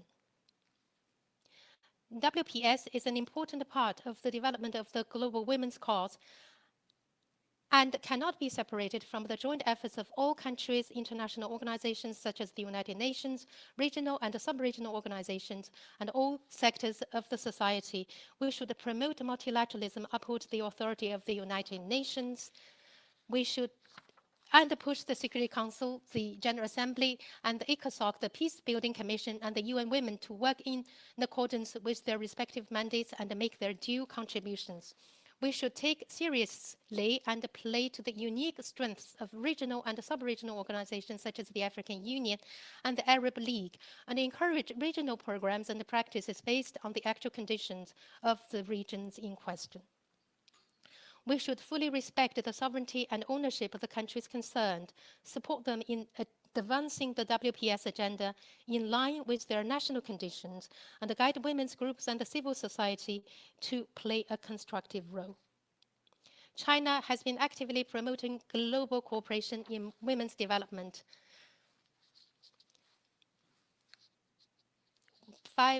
We have taken concrete action to implement relevant resolutions. 5 years ago, President Xi Jinping announced a series of global cooperation initiatives at the Global Summit on Beijing, including the implementation of developing countries of 100 maternal and child health projects and 100 happy campus projects, and the training of 130,000 women from all walks of life of the developing countries. As of now, these projects have been fully implemented. At the high-level meeting of the UN General Assembly held earlier this year to commemorate the 25th anniversary of the World Conference on Women in Beijing, President Xi put forward the important initiative of convening another global summit on women in 2025, while announcing a $10 million donation to UN Women in the next 5 years, coupled with the renewing of the China UNESCO Prize for Girls and Women's Education. China stands ready to continue to work with the international community to advance the WPS agenda, promote the greater role of women in peace and security, accelerate the realization of gender equality and women's empowerment, and contribute to the global women's development. Thank you, Mr. President. Я благодарю уважаемого представителя Китая. I thank the distinguished representative of China, and I now give the floor to the representative of Indonesia. Thank you. Thank you very much, Mr. President. In the event that my computer crashed just like a few moments before, my colleague will take over. Now, Mr. President, let me begin by thanking Russia for organizing this important debate as we commemorate 20 years of the WPS agenda. I would also like to thank the Secretary General as well as the Executive Director of UN Women for their statement, as well as briefer for a compelling presentation. 20 years ago, this Council adopted Resolution 1325 that amplifies our voice on women's full, equal, and meaningful participation in the peace process. Women, peace, and security agenda is an important platform to elevate women's voices and leadership. By investing in women, we invest in peace. Today, women's role in conflict situations remains crucial amid the COVID-19 pandemic and complex tension around the world. Against that backdrop, I would like to focus my statement on three fundamental points. First, women's participation needs to be further enhanced in regard to peace and security. We should not be complacent of what we have achieved for the last 20 years. As mentioned by the Secretary General, the percentage of women constituted in major peace process worldwide still remains low. Only 13% of negotiators and 6% of mediators. We need more women in decision-making position. We need more women in mediation and negotiation. Indonesia continues to support the involvement of more women mediators and negotiators. It is only for bringing more legitimacy to the peace process, but also for ensuring sustainability of peace itself. Last March, our foreign minister initiated the Afghanistan-Indonesia Women's Solidarity Network during her visit to Afghanistan. The network aims to increase the role of Afghan women in the peace process. Indonesia is also developing the Southeast Asia Network of Women Peace Negotiators and Mediators. This network will encourage more women in the region to actively participate in the mediation process of conflict. The second point is the role of women peacekeepers, which should be continuously strengthened. Not merely increasing the numbers, but also ensuring an enabling environment for them in the fields and enhancing their capacity with trainings and capacity building. Their broad skill sets are valuable assets for ensuring peace, including to protect victims of sexual violence in conflict. Hence, Indonesia initiated Resolution 2538, which was adopted last August as a presidential text, and the first resolution that specifically emphasized the valuable role of women in peacekeeping efforts. Women peacekeepers have proven themselves in the maintenance of peace as well as in community engagement. As also been alluded by the briefer, Ms. Nataliia Emelianova, as well as others. We hope with this resolution, there will be more women peacekeepers in the fields. Today, 157 Indonesian military and police women are serving in various missions. During the COVID-19 pandemic, our women peacekeepers are actively promoting health education in local communities and assisting locals in creating healthy environment. The third point is the importance of multi-stakeholder approach, which is central for women's participation in sustaining peace. Partnership of national authorities with local community and social and civil society is essential to ensure the implementation of women's participation in peace and security. Since 2014, Indonesia has integrated this approach into our National Action Plan on strengthening women empowerment and gender equality in social conflict. This approach has also been greatly beneficial to prevent radicalization and counter terrorism by engaging the local community. Now, Indonesia has around 30 peace villages that promote women's role and participation to reduce the potential of violent extremism and terrorism in society. Mr. President, excuse me. Looking to the future, Indonesia envisions the WPS agenda as a transformative force that leads to more effective peace building and sustaining peace itself. We strongly support the full implementation of Resolution 1325 and Resolution 2538. Indonesia will not stop in this time. Rather, we will continue to be actively involved in initiatives of member states and multi-stakeholders to complement the advancement of WPS agenda. I would like to finally echo the Secretary General that we cannot wait for another 20 years. We have to start now. And reiterating the message of our Foreign Minister, Madam Retno Marsudi, I quote, "By investing in women, we invest in peace." Thank you.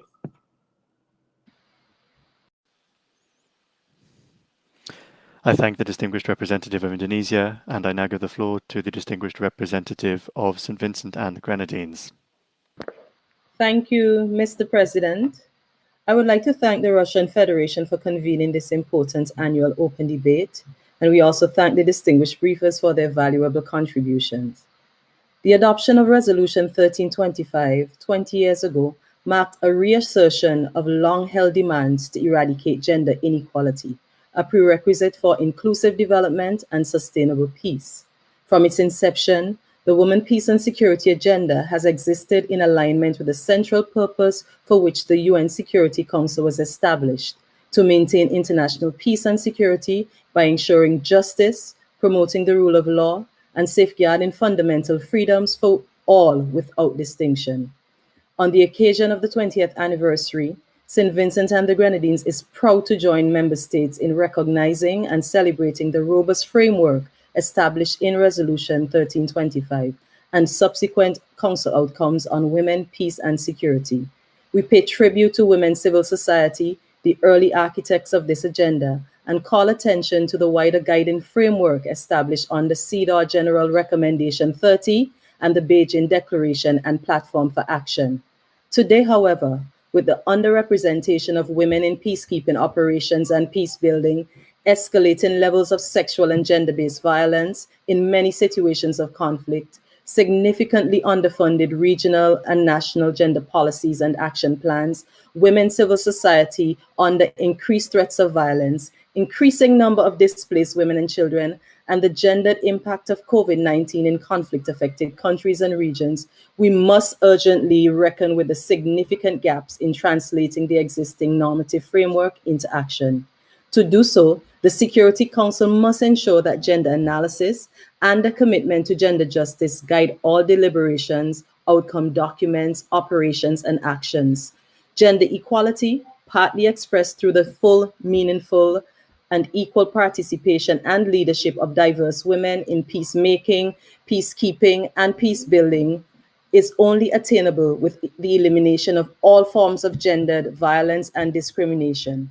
Indeed, the Secretary General's report points to an urgent need to remove structural barriers and intersecting discrimination experienced by women in support of gender parity in participation and leadership. The sustained advocacy of women's organizations and the political will that has led to significant participation of Colombian women in formal mechanisms to monitor the peace agreement and to trace the implementation of gender provisions of the agreement must become the norm rather than the exception across all conflict-affected countries and regions. Similarly, we applaud the efforts of the United Nations Integrated Office in Haiti as it works with the government of Haiti on issues such as gender-responsive policing and the scourge of sexual and gender-based violence. And we expect to hear more on this issue at the Police Commissioner's briefing next Wednesday. Mr. President, the current funding model for advancing gender equality remains unpredictable and insufficient. We acknowledge the Secretary General's call for compliance with recommendations of the High-Level Task Force on Financing for Gender Equality, specifically as it relates to increasing funding to women's organizations, the funding of gender action plans, the widespread promotion of gender budgeting, and the role of the Peace Building Fund in promoting gender and age-responsive peace-building initiatives.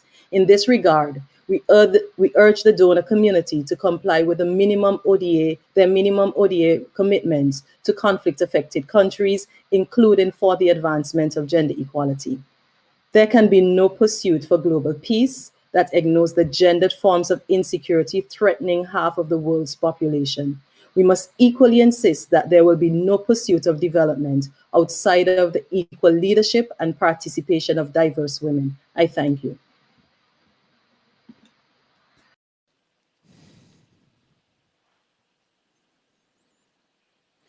I thank the distinguished representative of St. Vincent and the Grenadines. Now, I give the floor to the distinguished representative of South Africa. Mr. President, Let me first thank you and Russian Federation for your commitment on the WPS, and once more for giving an opportunity to discuss this matter.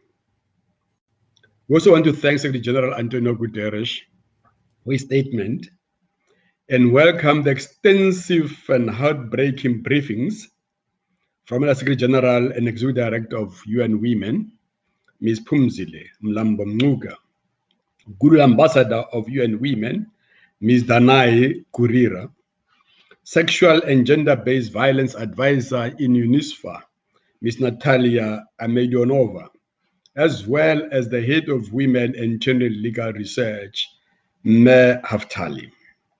We join others in highlighting that the year 2020 is significant as we commemorate the 20th anniversary of Unconditional Resolution 1325, 25th anniversary of the Beijing Declaration and Plan of Action, 25th anniversary of the United Nations, the 10th anniversary of establishment of the UN Women, as well as the 5th anniversary of the Sustainable Development Agenda, among others.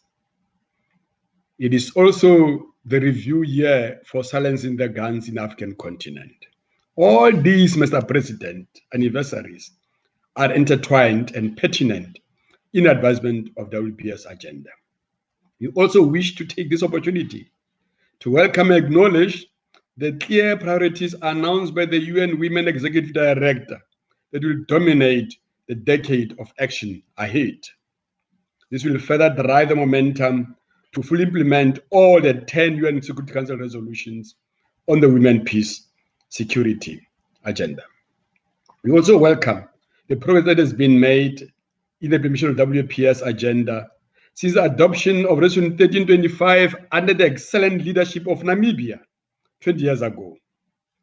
His Excellency President Dr. Hage Geingob will launch International Women Peace Center on 31st of October 2020 in Namibia, Windhoek.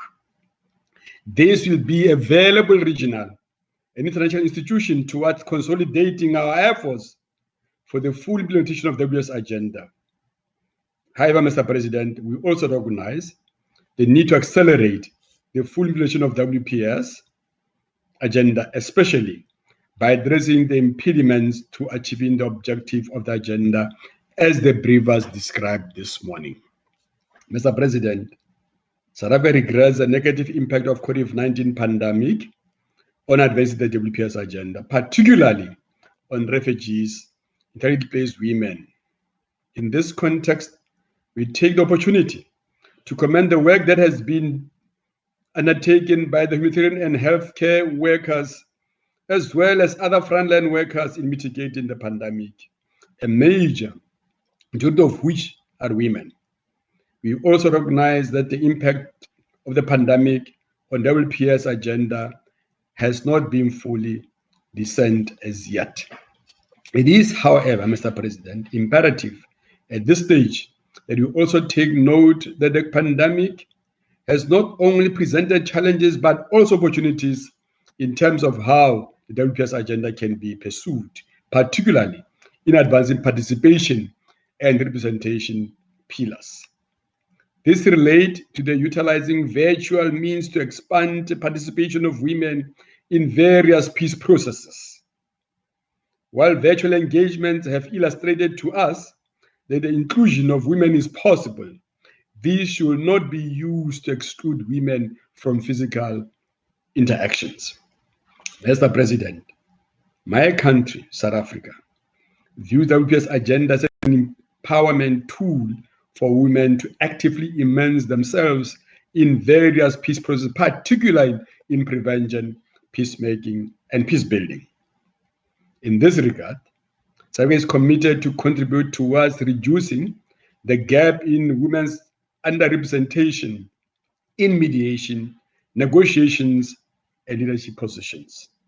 We will continue to build the capacity of women negotiators and mediators by providing annual training to women mediators and negotiators at the local and continental level. We are proud that many women benefited from these training programs are actively involved in peace processes in their respective countries around the continent. These include women from Central African Republic, the Republic of Congo, South Sudan, just to name a few. Mr. President, South Africa also wishes to reiterate our support for the Secretary General's system-wide gender parity strategy and the Department of Peace Operations Uniform Personnel Gender Parity Strategy that have had a significant impact in increasing the number of women represented within the UN leadership as well as in peace operations. We are pleased that the recently adopted first ever Security Council resolution on women in peacekeeping adds to the growing number of normative framework on women in peacekeeping.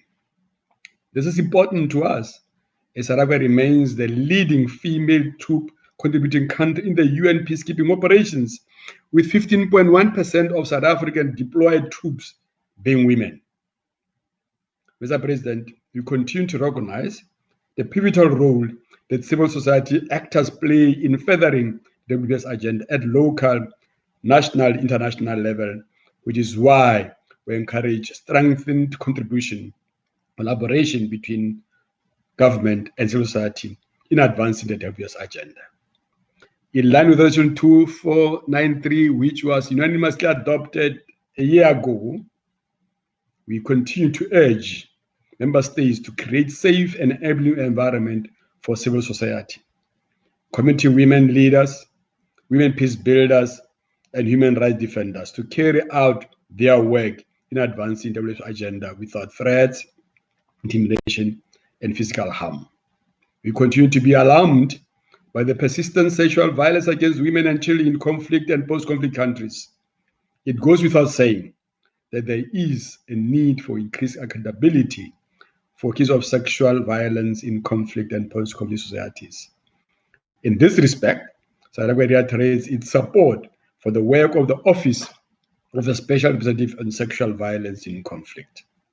Mr. President, South Africa wishes to underline the pivotal role of regional organization in advancing the WPS agenda, and therefore requests that future reports of Secretary General provide details in the efforts of regional organizations such as the African Union in its sub-regional organization in promoting WPS agenda. The reason, let me conclude by reaffirming South Africa's commitment to advance the WPS agenda. We are pleased to announce that we have recently adopted our first national action plan. This is an essential step for us to continue ensuring the meaningful participation of women in all levels of peace processes in a manner that is structured, monitored, and assessed regularly by all relevant stakeholders. I thank you, Mr. President. Я благодарю уважаемого представителя Южного. I thank you, distinguished representative of South Africa, and I now give the floor to Belgium. Merci, Monsieur le Président. Thank you, President. As we mark the 75th anniversary of the United Nations, it was reminded to us that at the very day when the United Nations Charter was signed in 1945, only 4 of the delegates back then were actually women. We have therefore come a long way since then. On the 31st of October 2000, the Security Council adopted Resolution 1325 on women, peace and security. This was a landmark moment and underscored the need to mainstream gender in these issues. This has made a significant contribution to the issues of prevention, protection, participation, and aid and support. The resolution opened the way for a range of tools for implementation to be rolled out, including the Bureau for Gender Issues, the Bureau for Women, Peace and Security. To date, some 90 countries have adopted national action plans to implement the WPS agenda, and several regions have adopted regional plans, as we did in 2009.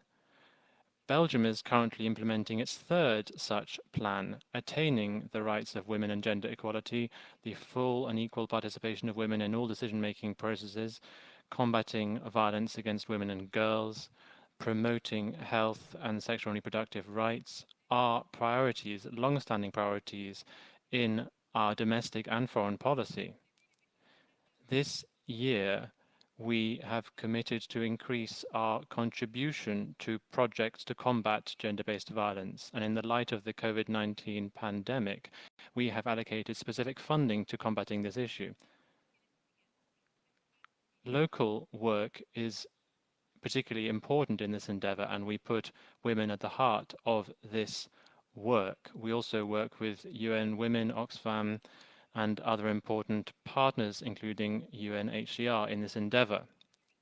For instance, in the DRC, one of our the priorities for us, we have been working in the east of the DRC to stamp out gender-based violence and to promote the empowerment of women.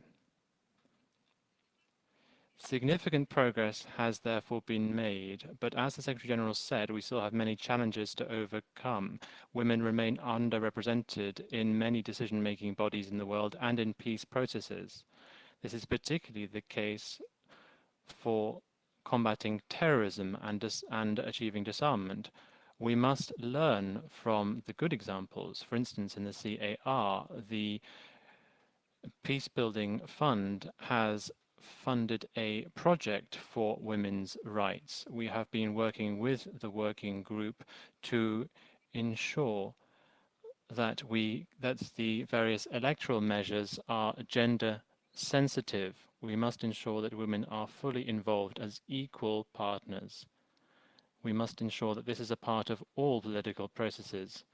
The peace agreement in Colombia, signed in Havana, is a good example of this. We need to ensure, and this is the same can be said for the situation in Afghanistan. We must ensure that we have appropriate resources for this effort. We are concerned about the threats faced by women human rights defenders in their work. We must strengthen the role of civil society and combat negative stereotypes. If we do so, we will be able to ensure that women can play their full role in peace processes. Attacks on women human rights defenders must be subject to zero tolerance. For instance, in Libya, women human rights defenders are facing increasing threats. In July, it is a year since a women deputy was in fact kidnapped at home, and we must ensure that light is fully shed on that. Intimidation against women, such as journalists and human rights defenders, are unacceptable. The Security Council must therefore step up efforts to prevent the violation of women's rights and to ensure that perpetrators of violations are brought to justice. Sanctions could be applied to those perpetrating these violations, for instance, in South Sudan. I would like to underscore the importance of collecting statistics and data and to ensure that donors provide sufficient support to this important effort. President, colleagues, over the last 20 years, to make headway on the WPS agenda, the Council has shown remarkable unity. We must continue along this path. We must act together to uphold gender equality and to leave no one behind. Thank you. I thank the distinguished representative of Belgium and now give the floor to Vietnam. Thank you, President. I commend the Russian Federation for convening this open debate. I thank the Secretary General for his comprehensive report and the Under Secretary General, Executive Director of UN Women, and other briefers for their insight. Mr. President, we welcome the progress made in the implementation of Landmark Resolution 1325 and subsequent relevant resolutions. The role of women and issues related to women including sexual violence and gender equality, have been increasingly integrated in relevant mechanisms and regimes. We are encouraged by the report that between 2017 and 2019, approximately 70% of Security Council resolutions included explicit references to WPS issues, while this number was only 15% in the first 5 years since Resolution 1325 was adopted. We want to see the increased participation of women in all areas, from conflict prevention to peace building, peace process, and reconstruction effort. However, much remains to be done. As mentioned in the report of the Secretary General, the progress has been too slow, too narrow, and easy to reverse. In the regard to enhance the implementation of these agendas, I wish to highlight the following point. First, we call on all the states to support the Secretary General's call for a global ceasefire and immediate cessation of hostility in all corners of the globe to reinforce diplomatic actions, help create favorable conditions for humanitarian assistance, and bring hope to the people, including women and girls who are most vulnerable to the conflict and COVID-19 pandemic. Second, peace can only be sustained if conflict can be prevented and addressed at their roots. Therefore, we stress the importance of conflict prevention, socio-economic development, and post-conflict peace building, recovery, and reconstruction. During these processes, the WPS issues should be fully implemented. Third, we need to remove persisting barriers and push forward a radical shift for women, meaningful participation in peacekeeping, peacemaking, peacekeeping, and peacebuilding efforts, ensuring that women are fully involved as equal partners from the earliest stages in each and every phase of the political process. Last but not least, progress primarily depends on state, but also state partnerships, especially with a better coordinated and adequately resourced United Nations. To that end, we call on the international donor community to keep providing a minimum of 15% of the ODA to conflict-affected countries to be used for advancing gender equality. Mr. President, on its part, Vietnam fully recognizes the key role of women in conflict prevention and settlement, sustaining peace and socio-economic development. Vietnamese women have not only fought for the country's freedom and independence, but also have worked hard and made significant contribution to the national recovery and development. When the situation demanded, Vietnamese women can only be effective agents of peace, can also be effective agents of peace as peacekeepers. Besides, women organizations in Vietnam, including the Women's Union, have played an active role in post-war recovery, migrant, and assistance to Agent Orange victims and veteran families, to name but a few. Vietnam has been also fulfilling our respective obligation and commitment under the Convention on the Elimination of All Forms of Discrimination of Women, CEDAW, and the Beijing Platform of Action. To conclude, Vietnam reiterates its readiness and commitment to join efforts of the international community to ensure that the voice of women are heard, the concerns and needs are addressed, their role and contribution to peace and security both are enhanced and recognized. I thank you, Mr. President. Я благодарю уважаемого представителя Вьетнама. I thank the distinguished representative of Vietnam, and I now give the floor to the distinguished representative of Niger. Thank you, President. Every single one of today's briefers has reminded us, in their remarkable interventions, of the necessity to continue to challenge the status quo. There are too few women meaningfully involved in peace processes, and most tragically women and girls continue to bear the brunt of the consequences of conflict. For countries, such as mine, in a region with multiple crises, this agenda is not simply a concept. It is fundamental to sustaining peace and preventing conflict. It has been 20 years since the Resolution 1325, and while progress has been made, there's still much room for improvement.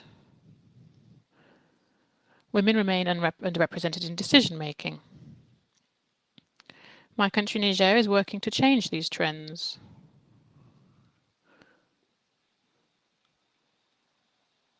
Last October, Niger increased the quota for women in elected positions from 15% to 25%. And appointments for senior positions went from 25 to 30%. Today, in the 21st century, we cannot allow that half of our population are underrepresented. Here at the Council, we must also do more. Consultations with women and civil society are important.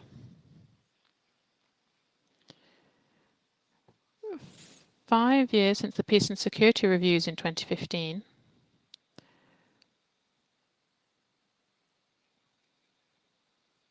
it is therefore clear that a more effective implementation is needed. Niger remains committed to supporting women peace builders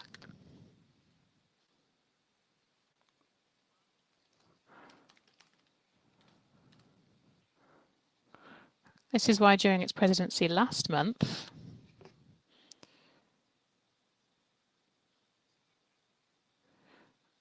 we focused on this. President, the gap between our ambition, commitments and reality cannot be bridged unless we support women peace builders.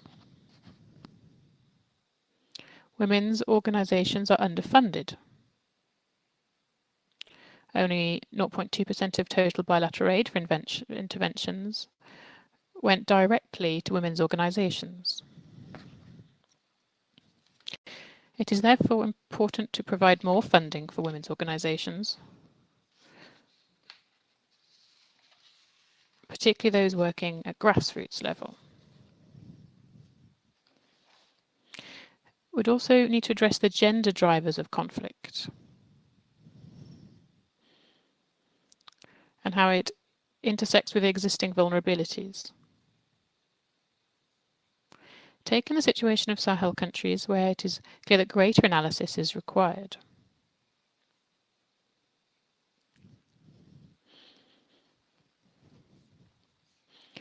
We welcome the African Union's Continental Results Framework for supporting women, peace and security. We believe monitoring implementation of this agenda is an important step. Fighting some structural inequalities.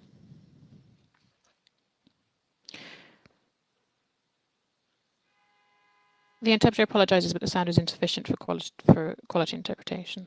Public organisé le mois dernier sous la présidence du Niger, le Conseil de sécurité a adopté une déclaration présidentielle qui reconnaît la nature sexo-spécifique des attaques contre les écoles et exige une plus grande protection pour tous les enfants et les filles en particulier. Nous avons demandé qu'une plus grande attention soit accordée à la manière dont les conflits affectent les jeunes femmes et les filles, notamment avec l'incidence accrue de violences sexuelles et sexistes. Si les femmes sont souvent les premières victimes dans les situations de conflit, elles sont également à l'origine de changements majeurs. Nous avons vu le rôle joué par les jeunes femmes au Soudan et plus récemment dans d'autres parties du continent africain. Les jeunes femmes bâtisseuses de la paix ont considérablement élargi l'espace civique.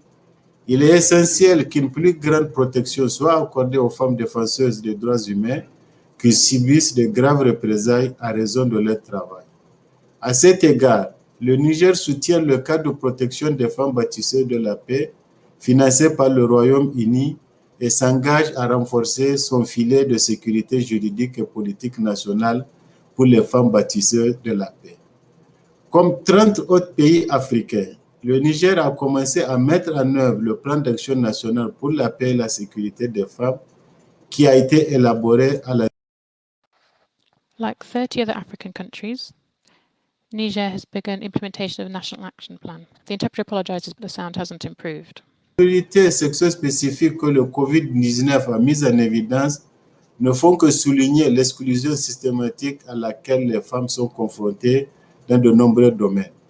C'est dans ce contexte que ma délégation fait les recommandations suivantes. Allouer davantage de ressources aux organisations locales de femmes baptiseuses de paix travaillant sur la paix et la sécurité.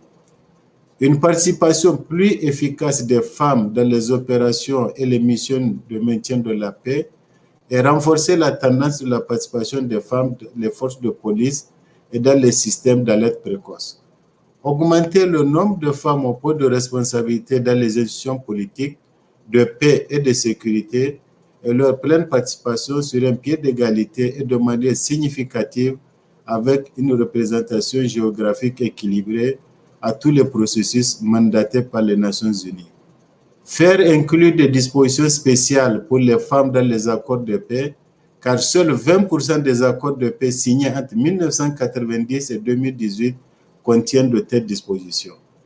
La mise en œuvre effective de l'agenda Femmes, Paix et Sécurité, car comme le soulignent de nombreuses discussions passées et en cours, ce qui manque à cet agenda solide, c'est sa mise en œuvre effective. Pour conclure, je rends hommage aux milliers de femmes qui sont à la base de cet agenda Femmes, Paix et Sécurité, en particulier celles défenseuses et bâtisseuses de la paix du Sud, qui ont exigé des changements et parfois même ont risqué leur vie pour la paix, la reconstruction et la justice sociale, en un mot pour faire respecter leurs droits humains. Il est de notre responsabilité de veiller à ce que les acquis durement acquis depuis la résolution 1325 soient non seulement maintenus, mais aussi renforcés et pleinement mis en œuvre de toute urgence. Je vous remercie de votre attention. The interpreter apologizes. As soon as she started speaking, she couldn't hear the delegate anymore. I do apologize. President resumes. I thank Niger. And I'll now make a statement in my capacity, national capacity. Выражаем признательность генеральному секретарю ООН Антонио Гутеррешу за представление. We thank the UN Secretary General António Guterres for his assessments of the implementation of the Women, Peace and Security Agenda. We were interested to hear from USG of UN Women, Phumzile Mlambo-Ngcuka, UN Women Goodwill Ambassador Danai Gurira,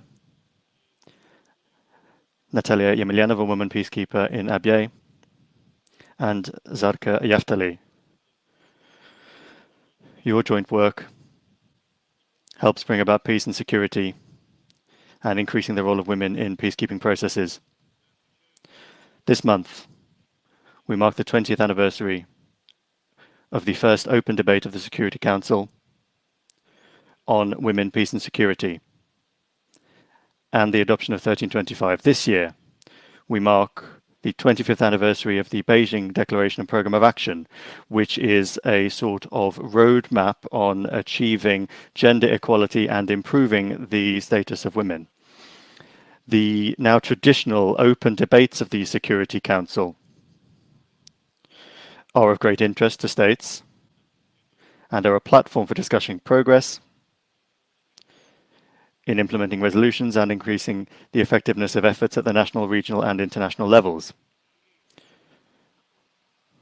We regret that due to the pandemic this year, it was not possible to organize the debates in public, in person. Over 20 years since 1325 was adopted, the Security Council has come up with joint approaches to implementing this and other documents on women, peace and security, with a focus on prevention, protection, the participation, and strengthening peace in armed conflicts. The necessary normative base has been established and international cooperation as well. We would like to note one worrying trend Some countries are trying to claim a monopoly over the protection of the rights of women and are arrogantly telling other countries what they have to do, even making proposals to that effect. The interpreter points out that the sound quality means that interpretation can only be partial. The involvement and direct participation of women in prevention and settlement of armed conflicts, as we've heard from firsthand, means that we can have better relations with the local population, and prevent and investigate existing cases of violence against women and children, and ensure the rehabilitation and reintegration of victims. Our country continues to be a partner to the UN for training women peacekeepers in certified centers, including the All-Russia Center for the Training of Peacekeepers in the Ministry of Foreign Affairs in Domodedovo. Currently, the share of women among Russia's peacekeepers in UN PKOs is 17%. As noted in the report of the Secretary General, the share of women's participation in peacekeeping processes, including negotiations and peacekeeping, is steadily growing. This is encouraging. An important area of efforts is ensuring women's access to resources, technology, and banking in the context of sustainable post-conflict recovery of states. More attention needs to be paid to the development of women, overcoming poverty, and women's access to education in countries in armed conflict. The family is particularly valuable, and we must ensure it is protected. To effectively advance the women, peace and security agenda, we need to focus on specific things and avoid duplicating the work of the General Assembly, the Human Rights Council, and the Peacebuilding Commission. In this context, I would like to tell you that the Russian Federation intends to join in the work of the informal expert group of the Security Council on Women, Peace and Security that was established in 2015. We will make a constructive contribution to the work of the group based on non-politicized, transparent, and democratic decision-making procedures that are needed for a mutually respectful dialogue between states on this important subject. The efforts of Security Council members must be pooled. We hope that in this 20th anniversary year of Resolution 1325, we will be able to show unity of the Security Council. The Russian Federation proposed an anniversary declaration of the UN Security Council, a draft that was worked on during members of the Security Council in October. The last draft, that was put in blue, tries to take into account the proposals of delegations as much as possible, including those that were received in writing.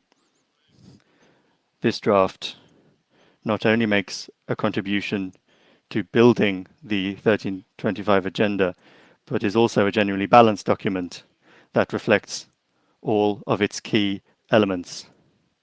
We hope that this resolution will be supported.